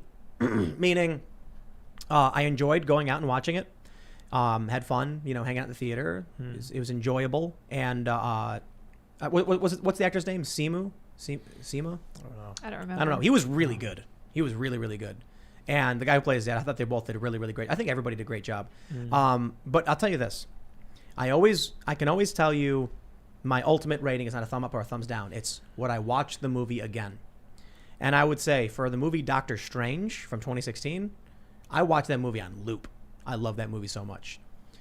Shang-Chi, honestly, I at first I would have said no. I'd watch it again. I wouldn't go to the theaters. When it comes out, I'll probably put it on and watch it again. But not particularly strong, So it's like, enjoyed it, I think the ending was fun. But they could have done a way better job. I think a lot of it wasn't explained as like what was happening wasn't explained well enough. Yeah, they didn't give the main character as much characterization in this one, for sure. Yeah. It really felt like it was a bunch of scenes that were edited together. That was my issue with it. And I'm like, they needed only a little bit to make it like totally epic. And oh man, I don't want to spoil anything, so I won't say much. But they needed only a few sentences and a few tweaks in like one or two places, and it would have been like one of the greatest films ever. So that says a lot. It was. I like it. It was good, but I'm not gonna give it a A. Unfortunately, but I was excited for it. It's good to see. All right, let's see what we got here. Insert name here, says Tim. When are you going to have Colian Noir or another prominent 2A voice on? Also, I know it's not your focus, but you rarely talk about anti-2A stuff. We talk about gun control periodically. We had the fella from Phoenix Ammunition on. Recoil. We've had the guys from Recoil. Yeah, or the guy from Recoil, Forrest. We are staunchly pro 2A to an extreme degree. When we had Colonel Alan West here, and he was saying that like if you commit a felony, you lose your right to have a gun. And I was like, I disagree. I think once you get out of prison, you get your gun back. And he was like, I don't know about that. Violent criminals. And I'm like, yep, I think so. I think if you get out of prison, you get your gun, you get your vote, you get everything back. That's how it works. You outflank the Texas Republican. Yeah. Well, people were like, Tim, rights can be taken from you through due process. And I'm like, a life sentence, never owning a firearm to defend yourself after you got out of prison? I think that's a little much. Now, like, okay, for sure, like you're a murderer or something with 25 to life, and after 30 years they let you out. We can have a discussion about some kind of like extended due process of restrictions. I still lean towards, you get out of prison, you get your vote, you get your gun back. That's just me. All right, let's see. Deliopolis says, the argument governments shouldn't legislate morality doesn't hold water when it's obvious that the left has no problem legislating immorality. That's one of the big challenges, I suppose, is that when it comes to any kind of, culture war issue, you have people who are like, I'm going to play by the rules, be nice, and tell the truth. And the other side saying, we're going to lie, cheat, and steal. And who's likely to win in that conflict? If you're playing a game against somebody and they're willing to lie, cheat, and steal, you're at a serious disadvantage. It's tough.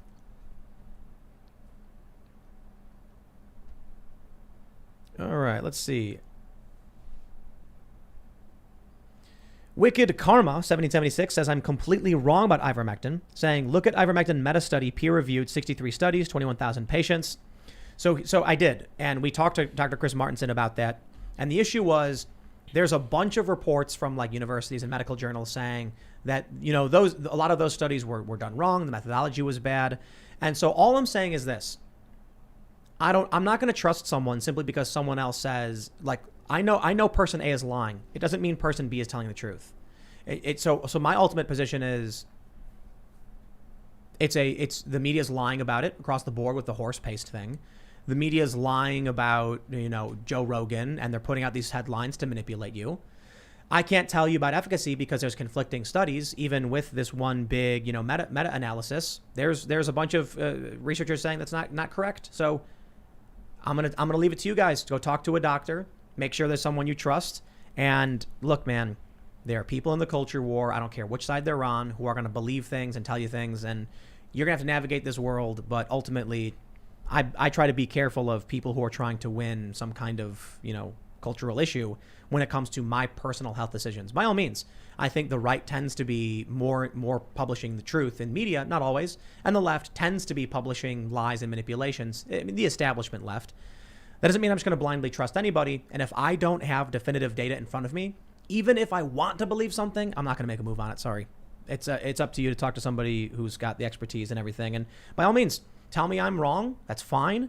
Tell me you trust Brett Weinstein because he's the evolutionary biologist, way more credentialed than I am. My position is my position because I'm not in a position to have any expertise on this stuff. It's the best I can do, my friends. Oh, okay. So here we go. So I've got some pushback on the abortion thing. Zachariah Kitzman says, Tim, you're wrong about the abortion law not having exemptions. It's already written into Texas law, the heartbeat bills, in addition to the newly standing law. I'll have to do a deep dive on this one because I think the governor was asked about this and this week or this past week, and he said something like, well, you have 6 weeks. So 6 weeks takes account, you know, the time someone would need in that emergency situation to seek it. But I don't think it has an explicit exemption. Right. And then didn't he say something like, well, we're going to hunt down all the rapists to stop this? Yeah, that was also kind of a weird. Something like that. It takes, I don't see how that would really take care of the issue. But yeah. So, you know, but I'll do a deep dive to make sure. But I saw that because we had said on the show, we had people on the show saying there is an exemption for this. It's cleverly crafted. And I was like, oh, okay. All right. Well, that makes sense. And then I saw some advocacy groups saying there's no exemption for rape or incest. And so I said, okay, I better fact check this one. I pulled up a handful of articles saying there is no exemption.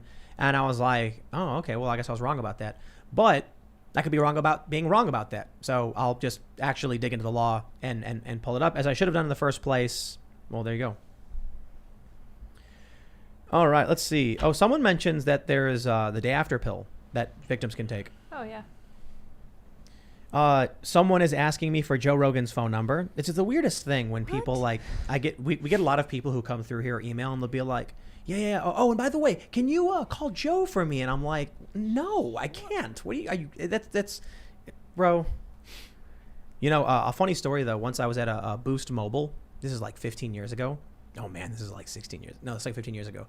And the guy who worked there had Robin Williams' phone number because I guess he looked it up because they had the computers. And I heard him talking to his coworker about how he had it. And I was like, BS, you don't have his phone number. He's like, yeah, I do. And I was like, prove it. And he's like, I'm not going to give you his phone number. And I was like, you don't got it. And then he holds it up for about a second and then pulls it away. And then I was just like, 867-5309. And he was like, oh, dude, please. Like he didn't realize I would just photographic memory and know the number. But that was funny. I don't know if it was actually his number though. It's probably just some guy BSing at the shop. But I don't know why I told that story. All right, let's see. Sonny James says, with all these mainstream media resignations, are they taking early retirement to save face? As the left gets more centralized, the Joy Behar type or Maddow type operations get too expensive and less needed. How many people you need to say the same thing? I mean, yeah, well, Rachel Maddow is giving like $30 million for like a network now or something. Yeah, she's kind of grandfathered in though. I think she's been at this for a while and it's kind of given her a level of security because they have an audience who wants that every night. But it's true that the younger cohorts, millennials and Zoomers, are probably not going to want or need that format.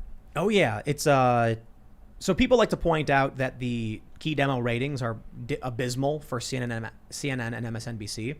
But it's true. Our ratings are higher than in the key demo than CNN, MSNBC, it's HLN, whatever. But their total viewership, because they have people who are over 55, is like brings them up to the hundreds of thousands, close to 1 million. That being said, on YouTube, we can brag all day and night, but there's probably 1,000 channels that are in the same category of beating Rachel Maddow's ratings.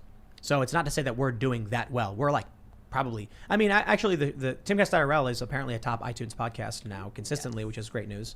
When I was doing Tim Pool Daily Show every single day, I reached like number 17 or like total podcasts. And then when I stopped doing weekends, it just knocks you off because that's how it works or whatever. But you know, whatever, it is what it is. We can brag about how they're doing really bad, but the reality is they're still doing really, really well on YouTube. So we got to recognize that for what that means for the future. But that being said, my friends, thank you all so much for hanging out. Go to timcast.com. Become a member. We're going to have a members-only segment coming up. We're going to be talking about the ACLU flip-flopping and the corruption of mainstream institutions and how it took place, why it took place. So you'll definitely want to see that. Smash the like button, subscribe to the channel, share the show with your friends, leave us a good review. You can follow us at Timcast IRL. You can follow me personally at Timcast. Zed, you want to shout anything out? Just basically, check out our Substack at inquiremore.com. For $6 a month, we hope to give you guys a lot of good content, a lot of good original reporting and a news analysis that you won't get elsewhere. So, And where can people follow you on Twitter? Yeah, so my Twitter is just my first name and last name, so ZaidJilani. So thanks, man. You can follow me, IanCrossland.net. Hit me up on social medias at Ian Crossland. Good to see you. And it occurred to me that you guys might not know what email Tim's referring to, and this is just spintheufo@gmail.com. So if you want to send something my direction, I will read it. I probably won't respond to it because I get a lot of email in general anyway, but I am always sifting through it. And you guys are welcome to follow me on Twitter at SarahPatchLids. We will see all of you at timcast.com. The member segment goes up usually around 11 or so p.m., so check it out, and we'll see you all there.